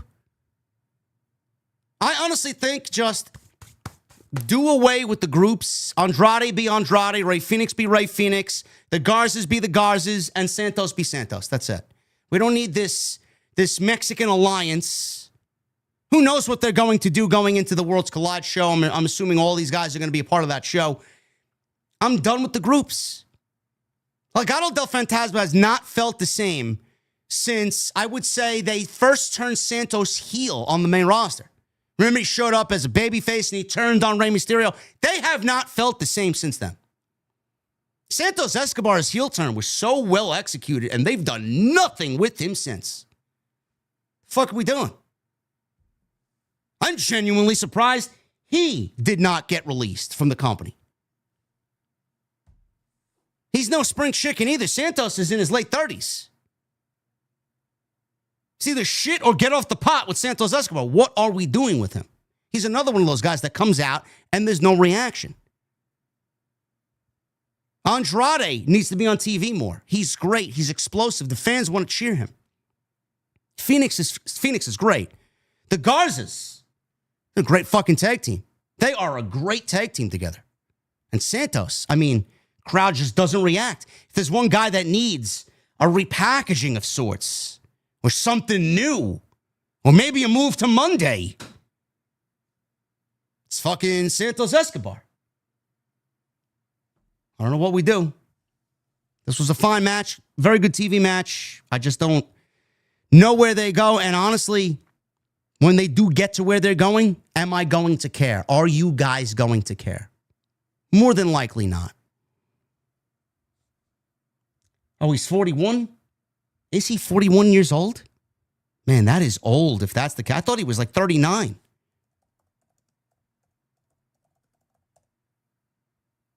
He's 41. He doesn't look 41, bro. Santos Escobar does not look 41 years old. Whoever said that in the chat, good looking there.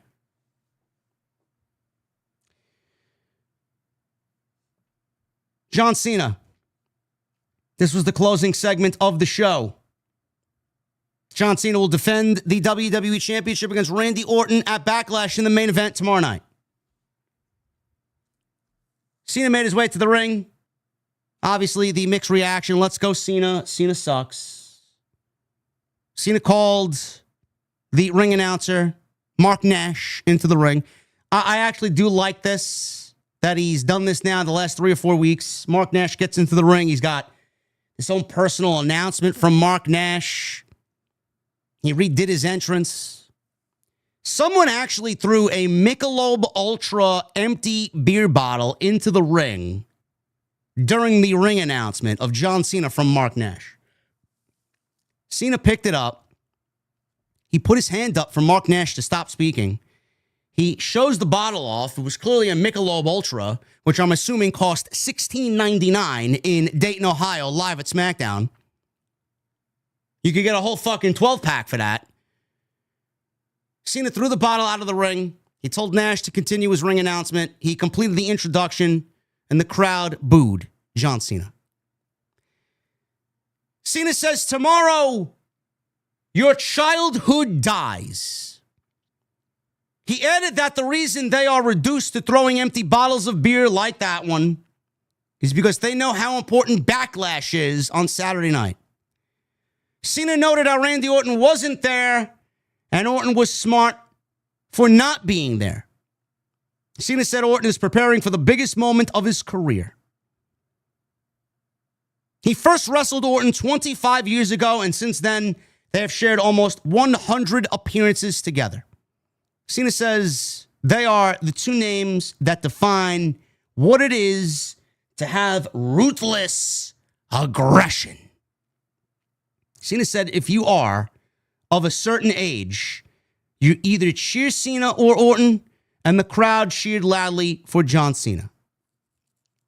Cena said at Backlash it will be Cena versus Orton for the final time. He reiterated that everyone's childhood will die at Backlash. Cena says he will prove 3 things. Life isn't fair, winners write history, and Randy Orton is a liar. Cena said that the person Orton has been lying the most to is himself. He brought up the hustle, loyalty, and respect. Cena said Orton has used his stardom and connections to keep him from going and doing hard work. Cena said Orton is the GOAT of wasting potential. Cena said Cena is the GOAT because I am hustle. He called out Orton for cashing a check and called Orton being lazy in a clever way, where he basically said he's a piece of furniture. He's a lazy boy. Cena said Orton is over-celebrated and overpaid. He said Orton is the GOAT at doing the bare minimum.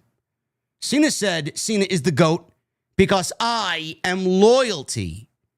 He then mocked Orton for reminding everyone that he's a third-generation superstar. Cena said the only thing Orton has ever done in life is ride Cena's coattails. Cena said at Backlash, Orton will kill the legend of Randy Orton. He said Orton will be, just like his 2006 drug test, a failure. Cena said Orton is the GOAT at making a mockery of what a WWE superstar should be. Cena said Cena is the GOAT because I am respect. I like the way that Cena used hustle, loyalty, and respect and defined what he is to that word and what Randy Orton is not to that word. I thought this was fucking great. Cena said Saturday is a historic moment for WWE, and he held up his belt saying he is what the last world champion looks like. All of a sudden, someone in a Randy Orton hoodie ran into the ring. I knew this wasn't Randy Orton because he was way too small to be Randy Orton. Almost immediately, Cena gave him an AA. Took out this guy. We didn't know who he was. Maybe he was the third man. I don't know. He gave this guy an AA. He was laid out. Cena held up the title. Everybody thought that was the go-home segment for the show and the signature for the show. No. The real Randy Orton then appeared behind John Cena. John Cena turns around, and he ate another RKO. Randy Orton stood tall. Crowd cheered for him. He picked up Cena's belt. He kissed it. Orton then held it high as his music played, and the show ended with Randy Orton looking to the crowd and holding up the WWE Championship as SmackDown came to a close. John Cena's promo tonight was fucking fantastic. John Cena and him describing the hustle, loyalty, and respect and what he is to that mantra and what Orton is not was fantastic. This is now a third time in this build that Randy Orton has dropped him with an RKO. The promo back and forth between Randy Orton and John Cena that we got was good. I enjoyed it. The promo tonight from John Cena was good. The promo on the Raw after Mania from John Cena was good. The promo in between Cena and Orton was good. Everything is just good. Everything is just there. Is John Cena's heel turn, is John Cena's heel run as champion coming out of WrestleMania? Granted, it's only been 3 weeks. Have you felt anything during this run? I don't want to sit here and tell you it's failing or bombing already. I think it's way too early for that. We're only 3 weeks into it. This is his first title defense. I am worried about the match on Saturday because even though the promo work between Orton and Cena has been good, Cena's promo work has been good, the crowd reaction has been good, the crowd reaction tomorrow night is going to be good, the energy is going to be off the charts, it's going to feel like a main event, but then the bell's going to ring. And the match itself is, I hope they prove me wrong, the match is going to happen. And whatever happens, happens. I just personally, me personally, you may think otherwise and feel otherwise. Me personally, I don't have a single fucking hope for this match on Saturday night. If Cena and Cody had a terrible match, which it was, don't fucking bullshit me. If Cena and Cody was a terrible match at WrestleMania, there is absolutely no way that Orton and Cena is going to be anywhere close to what Cena and Cody did at WrestleMania. Everything is just good. John Cena's run has been fucked because there is absolutely nothing but the narrative. John Cena is going to kill pro wrestling. Whatever the fuck that means. John Cena's heel run. John Cena's last WrestleMania. John Cena closing WrestleMania 41 was fucked. Because The Rock wanted to be a part of it, put himself in it, and never showed up to continue the story that he started. The heel turn, looking back at everything that we've gotten from Chamber up until tonight, the heel turn should have happened at WrestleMania, and imagine if it did. I said this once, I said it twice, I'm going to say it again. The Rock fucked things up. Is Triple H doing any better? No. No. John Cena shows up, he makes a town. John Cena shows up, he makes an appearance. John Cena shows up, he cuts a promo. John Cena shows up, he gets a crossroads. John Cena shows up, he gets an RKO. RKO. RKO. The level of creativity that we have embarked on here for John Cena's final WWE Championship run as 17-time champion as a fucking heel, the one thing you guys should be criticizing, it's not the promo work, it's not the level of opponent that he's had, not even the in-ring work, because we all knew the in-ring work was going to be fucking terrible before he even turned heel. It's the level of creativity that has gone into this fucking heel run after 3 weeks, after fucking 8 weeks, coming out of the chamber. Promo, promo, promo, promo, promo. Is there a story? Is there an underlying story? All these words are great. I want to kill pro wrestling. Randy Orton and his family, legend killer. He can bring up Randy Orton's fucking drug failures and why Randy Orton is overpaid and overhyped and he's going to kill off his family and nobody's going to remember the Ortons and whatever the fuck else he's saying. The level of creativity in this feud, the level of creativity we've seen so far has been boring. What are we doing? What are we doing? What is this heel run? Is this heel run number 17? Show up for every city that you're a part of, 26, 27 dates, and have a different fucking t-shirt for every city that you're in so you can sell merch and make the company money every which way for 27 more dates. Is that it? I'm waiting for a fucking story.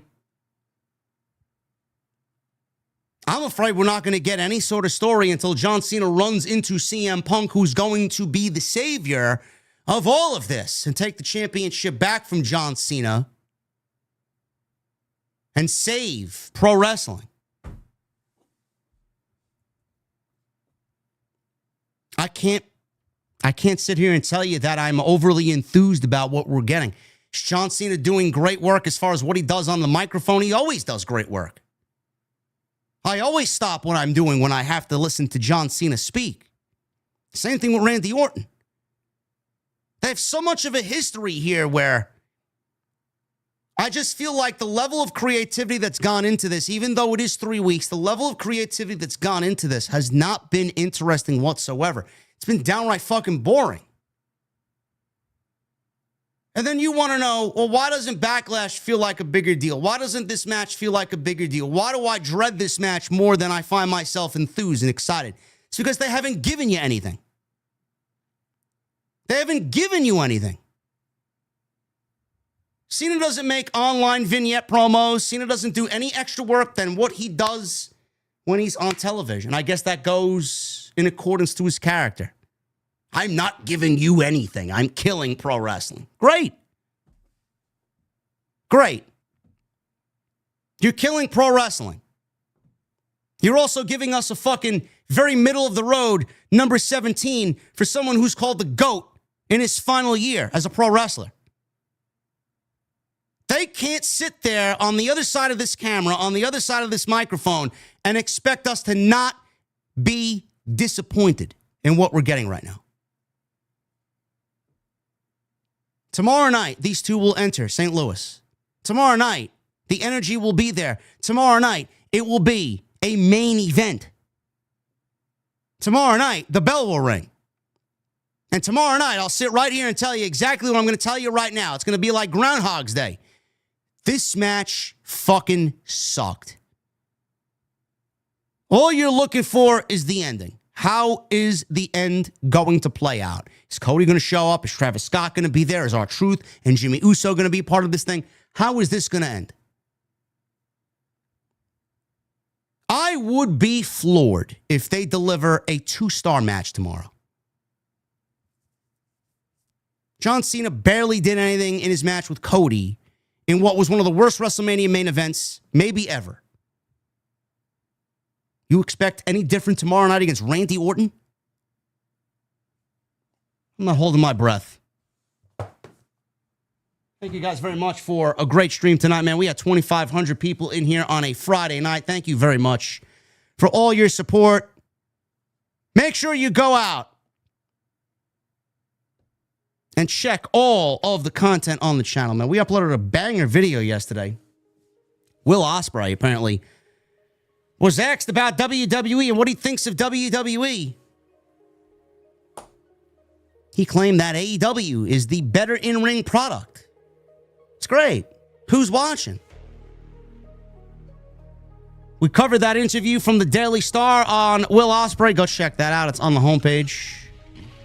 Monday night, we were live for the Raw Post Show. Tuesday night, Titans episode 94 with the Solid Monster. Great discussion. We talked about the WWE releases.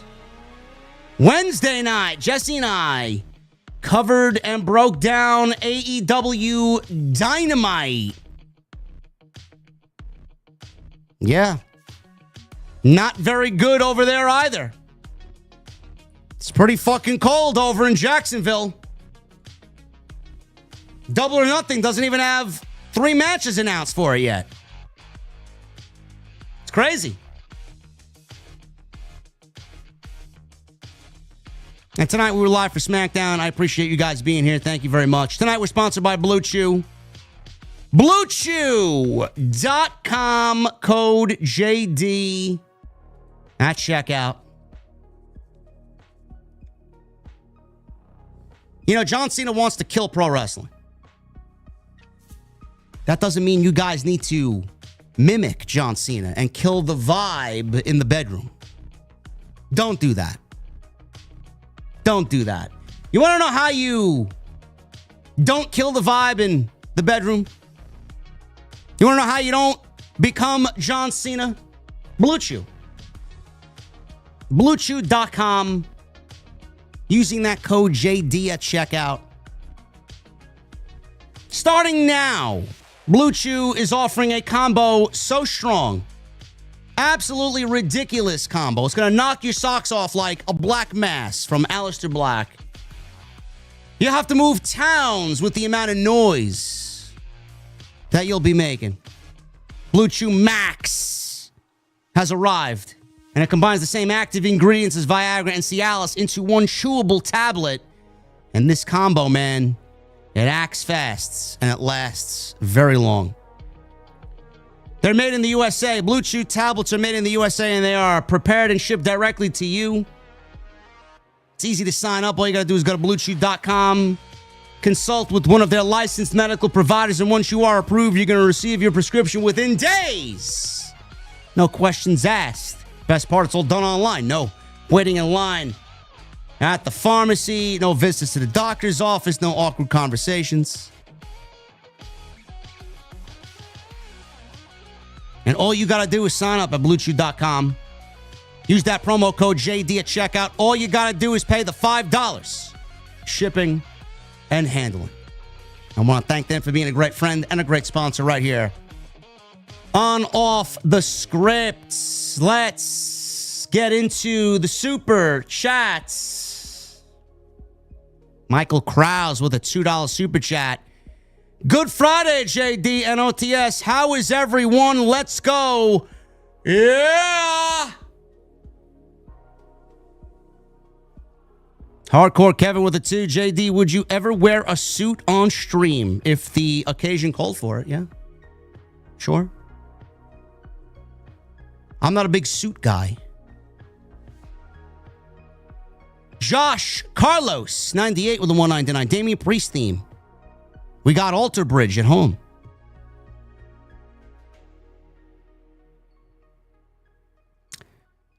The Other Side by Alter Bridge for The Judgment Day as a theme song will never be topped.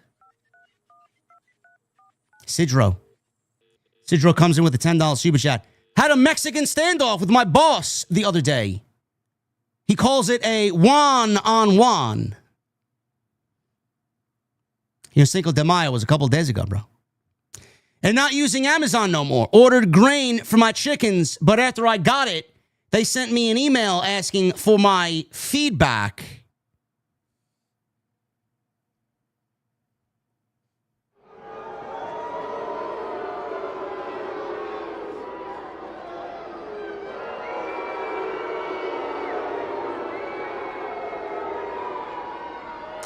Sorry, sorry, Sidro. You're not winning over the audience tonight with that one, bro. I'm sorry, bro. We got to do a little bit better. A little bit better. Sidro with a $5 super chat. Haven't spoken to the wife in years.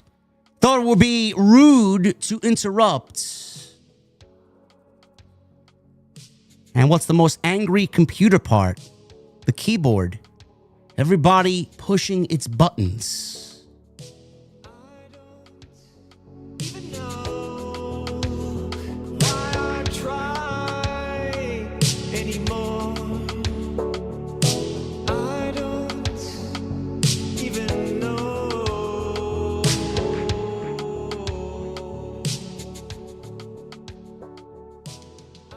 I think Doc said it all, bro.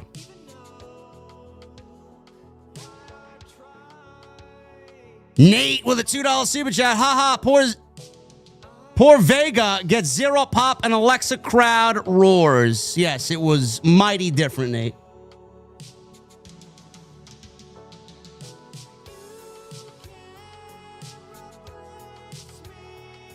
Jeremy 2006 becomes a VIP. He's got that belt emoji next to him. Thank you, brother. Appreciate you. Scripps with 44 months. SmackDown was 5 out of 10 at best, but OTS was and is and always will be the best podcast in the IWC. Scripps, thank you, brother.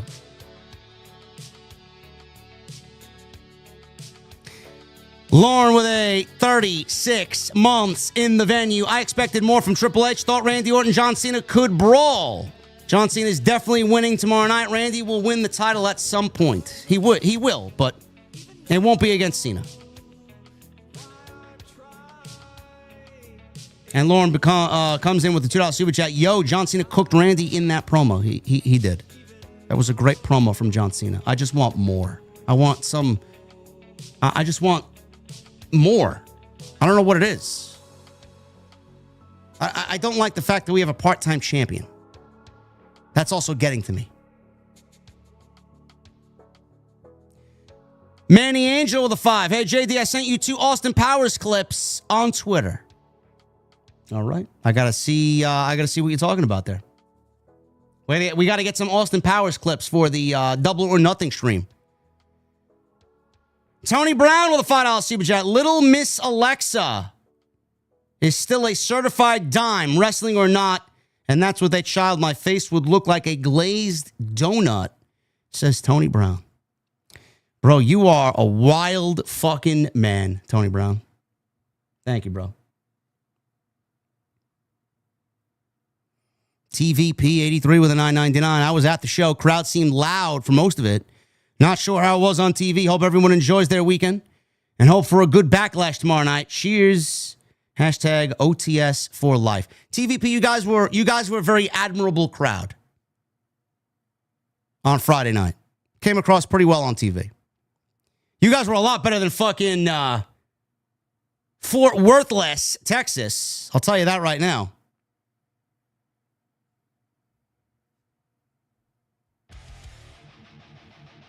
OmniCloud with a new membership. Thank you, OmniCloud. Survivor with a 1 month. Thank you guys for being channel members. Jay Everington with a 5. Punk should take the title off Cena at SummerSlam and then build to Cody versus Punk at WrestleMania 42. Maybe.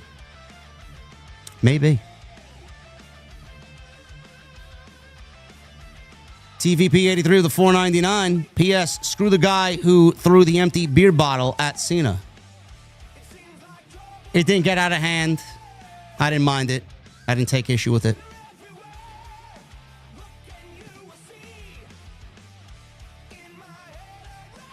Ali with a $2 super chat. I heard Jeff Cobb making his debut tomorrow. Maybe.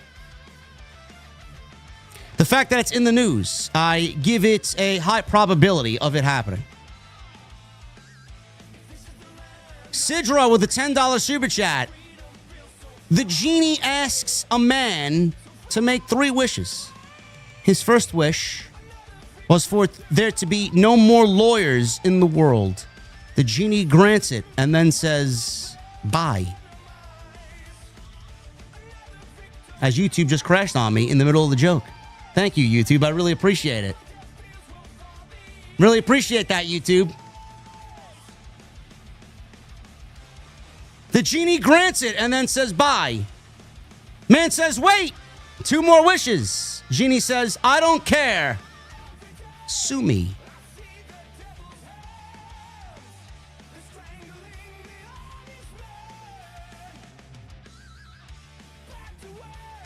He wished for himself to go away. Indirectly. But he had 2 more wishes and then goodbye. He disappeared into the ether.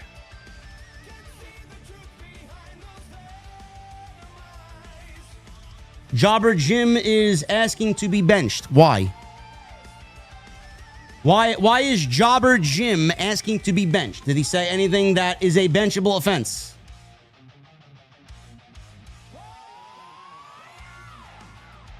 Why does Jobber Jim want to be benched? The fact that you're asking to be benched, we're not going to bench you. Why would we give you what you want? Jobber Jim.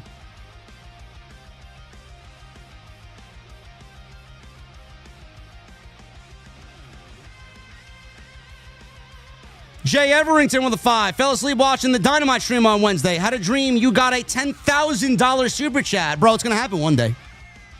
It's going to happen one day.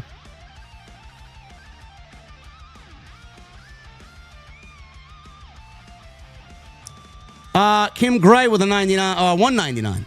Hi, JD. New fan. Thank you, Kim. Hopefully you enjoyed your stay here. Jobber Jim, I will not be doing that, bro. The fact that you revealed your intentions, now we're not going to give it to you. I will time you out, though. Ricardo Linnell with the 57 months. Make AEW watchable again. Yes, it's pretty rough nowadays, bro. Keith Tunstall. What's up, brother? 19 months. I think my favorite bit is when you say your full handle in the geek voice. Also, I don't know who to believe more these days, The Rock or Hogan. Neither.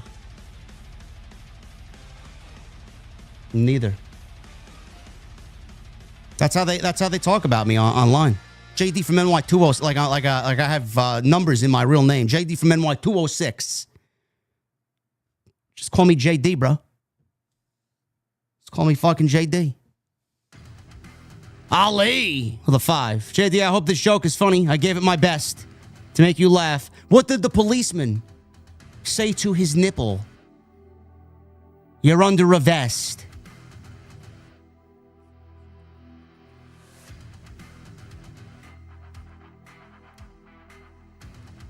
And maybe I'm not in a laughing mood tonight, but I thought that was. I give that one a 3 out of 10, Ali.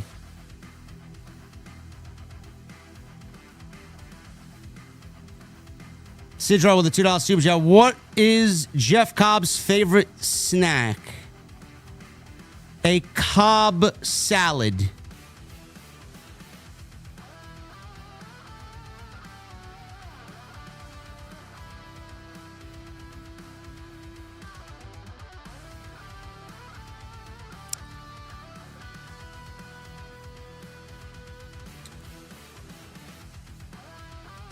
Sidro.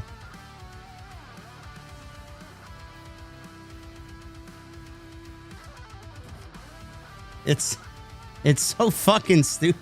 It's so fucking stupid. It's funny.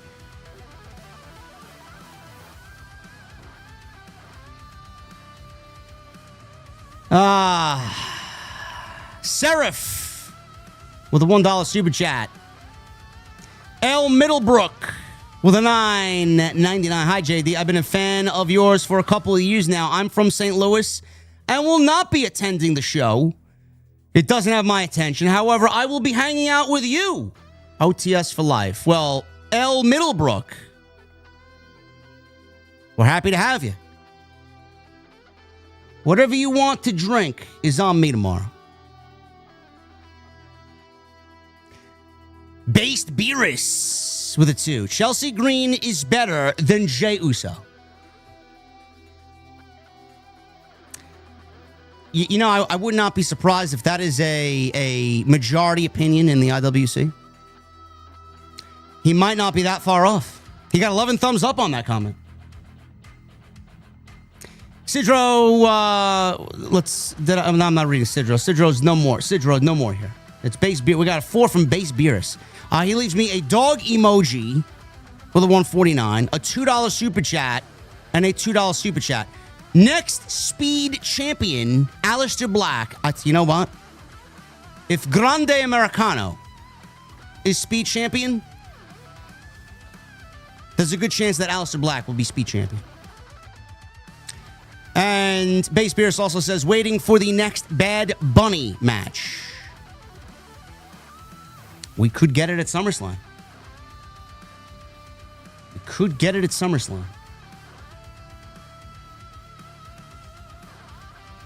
Michael Krause with a $2 super chat. Android, Jax, and Jade all on one show. LOL. Yeah. You know, lucky for all of the participants in the Women's Championship title picture. They actually did a pretty decent job tonight. Charlotte, I can't say the same for. Baby Huey with a $4.99. Jade looked better tonight. Seems like her matches with Jax seems to be better than any of her others. It's just an easy match to tell when you got someone as strong as Jade and someone as big as Nia. The dynamic just works better. Lewis with a new membership. Thank you, Lewis. Theme Parks and Things with Johnny, 30 months. JD, Charlotte is 0-30 in her last championship matches. Yes, she needs to go to the back of the line. I don't believe you. I don't believe you. Fernando with the $10 super chat. EO clears Charlotte in 2025. Yes, the division is moving on from Charlotte at a rapid pace. No doubt about it.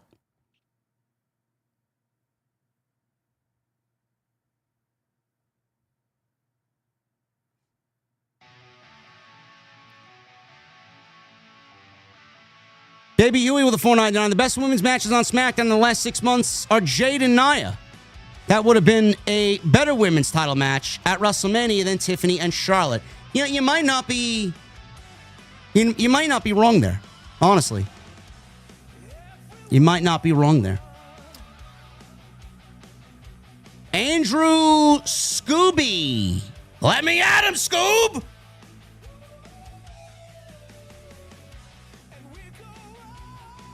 Is it pronounced Scooby or Scoby?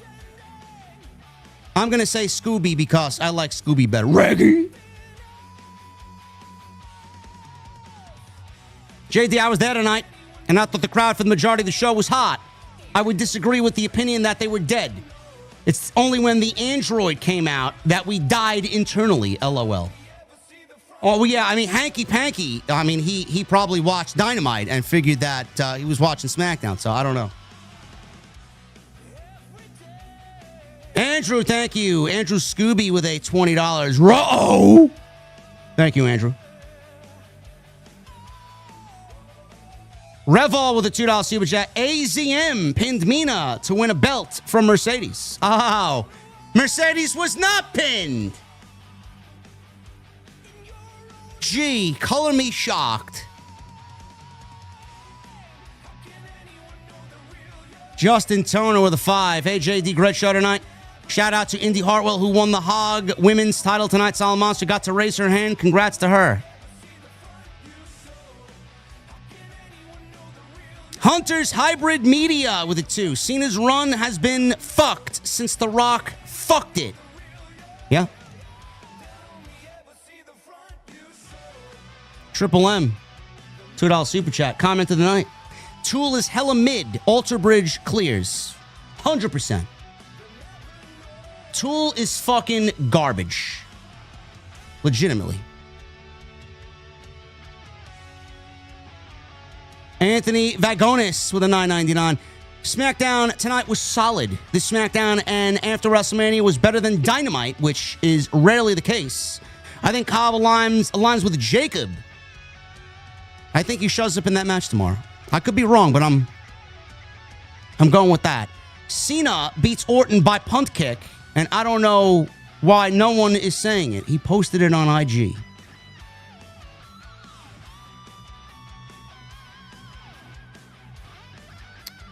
Mercedes is not going to be pinned at all in. Mercedes is going to win the Women's Championship.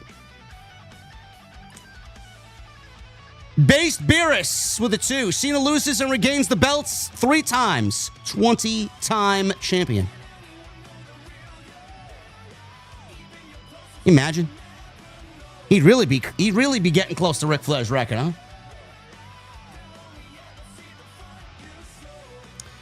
Sean Plichta with a $4.99. Appreciate all your hard work and passion. I think Lyra has to win tomorrow. Becky can have a feud without the IC title. Are you with me? Thanks again. Sean, thank you, brother. No. I think Becky is going to win the championship and become the new Intercontinental Champion. Lewis with the 4 months. For me, CM Punk, it's the only one, but we need to see what Cody is going to do. Great stream like always, JD. Keep it up, my brother. Thank you, Lewis. Hollywood guy with a $2 super chat. Hot take: when Charlotte spoke, I muted the TV. That's not a hot take. That's just normal SmackDown viewing behavior. Base beers with the 2. Popped a blue chew. I'm sweating. You know, I don't think that's a side effect, Base Beers. I can't really speak from firsthand experience, but I think you'll be fine. It'll be in and out of your system in 24 hours. Nightmares Adventures with a 5. I stayed up all night wondering where the sun went, and then it dawned on me.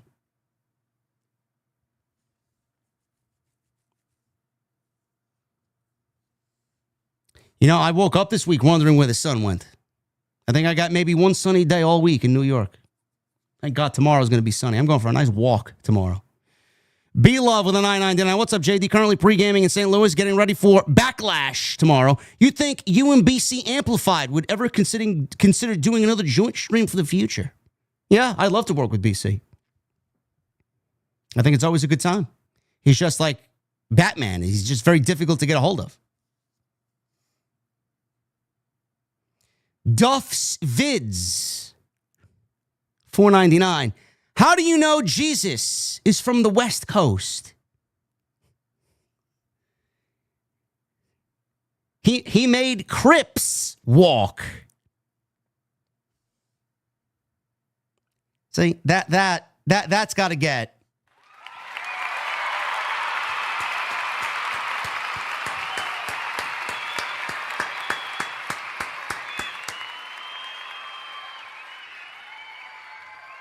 Good job there, Duffs. Hunter's Hybrid Media with a $2 super chat. 9 out of 10 times your reviews are better than the shows. Well, what's the other 1/10?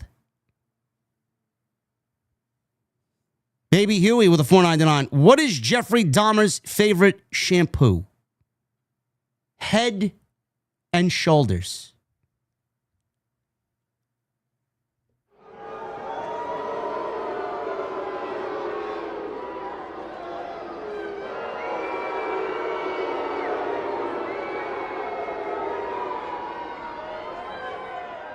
Yeah, no, we're not. No, that's not a good one. Yeah.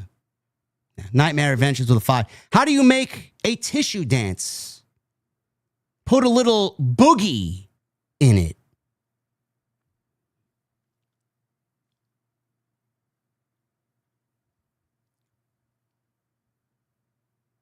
Jedi Joker with a $5 super chat. Got here late, JD. Gonna watch the review in the AM, but is SmackDown worth watching? Also, did I hear that Star Wars is coming to Destiny? If so, I'm going to have to play. Yes. If you pre-order the new expansion, the new one, you get a Darth Vader skin, Star Wars inspired skins, and then the expansion coming out in December is called Renegades. It's going to be a very Star Wars environment-esque, I guess, playthrough. It's going to be very Star Wars feel.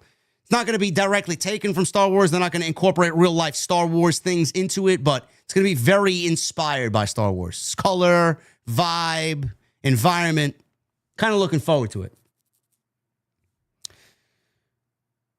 And SmackDown, if you want to watch SmackDown, I would say go watch the tag team match with the Profits and Fraxium and John Cena's promo. That's basically it. Sidro with a $10 super chat. Someone stole a toilet from the police station. Cops have nothing to go on. And someone stole all the A, E, I, O, and U tiles from my friend's Scrabble game. The police say my friend was... The police say my friend was disemboweled.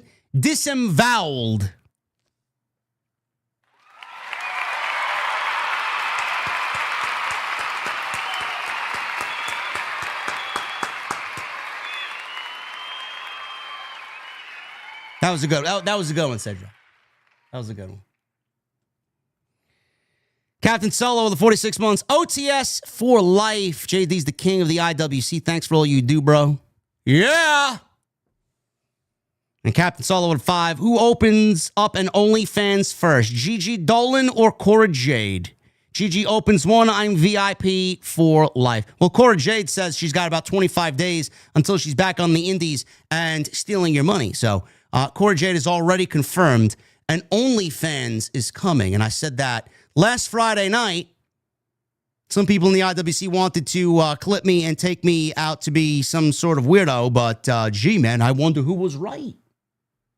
Wasn't I correct, chat? I could see Gigi opening up an OnlyFans as well, yes. Luke Sicka with a $10 super chat. Hey, JD, first super chat. It's for life. Did you hear about Willow leaving AEW?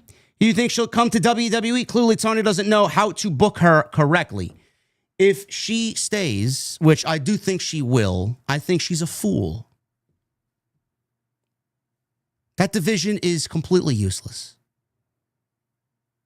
If WWE wanted to throw money at anybody, man, getting Willow into WWE, they would make her into a superstar within 6 to 12 months. Easy. Easy. I wouldn't be surprised if WWE does go after her hard. Citro with a $5 super chat. What do you call an Italian chef who's into reggae music?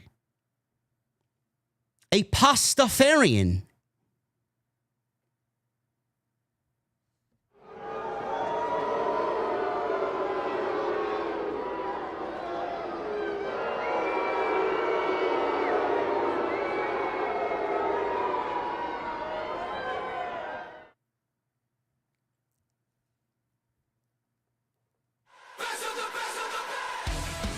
Duff's Vids with a $4.99. I was wrong. Jesus is from the East Coast.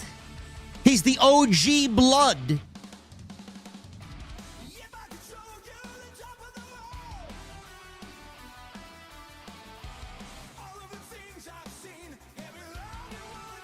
Joshua Taylor with 15 months, no message. Thank you, Joshua. And Nightmares Adventures with a $5 super chat.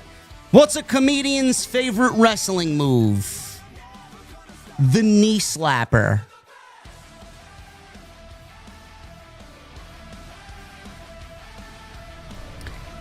Guys, that's enough for me, bro. Get him out! That's enough for me, man. I am done for the night. Thank you guys for a great stream. I appreciate you all very, very much. Thank you to all my resident comedians in the chat. Thank you guys for a great stream. Follow me on social media at JDfromNY206, Twitter, Instagram, TikTok, and Cameo. Go check out all the content on the channel. There's plenty of it. Make sure you guys leave a thumbs up. Make sure you guys leave a comment down below. Let me know what you thought of SmackDown tonight. And you know, tomorrow night's Backlash, I will be live after the show is over. Backlash official post-show review for 2025 right here, live on YouTube and live on X. You guys know the deal, man. There's only one place to be, and that is right here in the venue on OTS. Why? Because you guys know that we are the best of the best of the best. Until tomorrow night, guys, have a good Friday and into Saturday. I'll see you guys tomorrow night live for Backlash. See you guys later.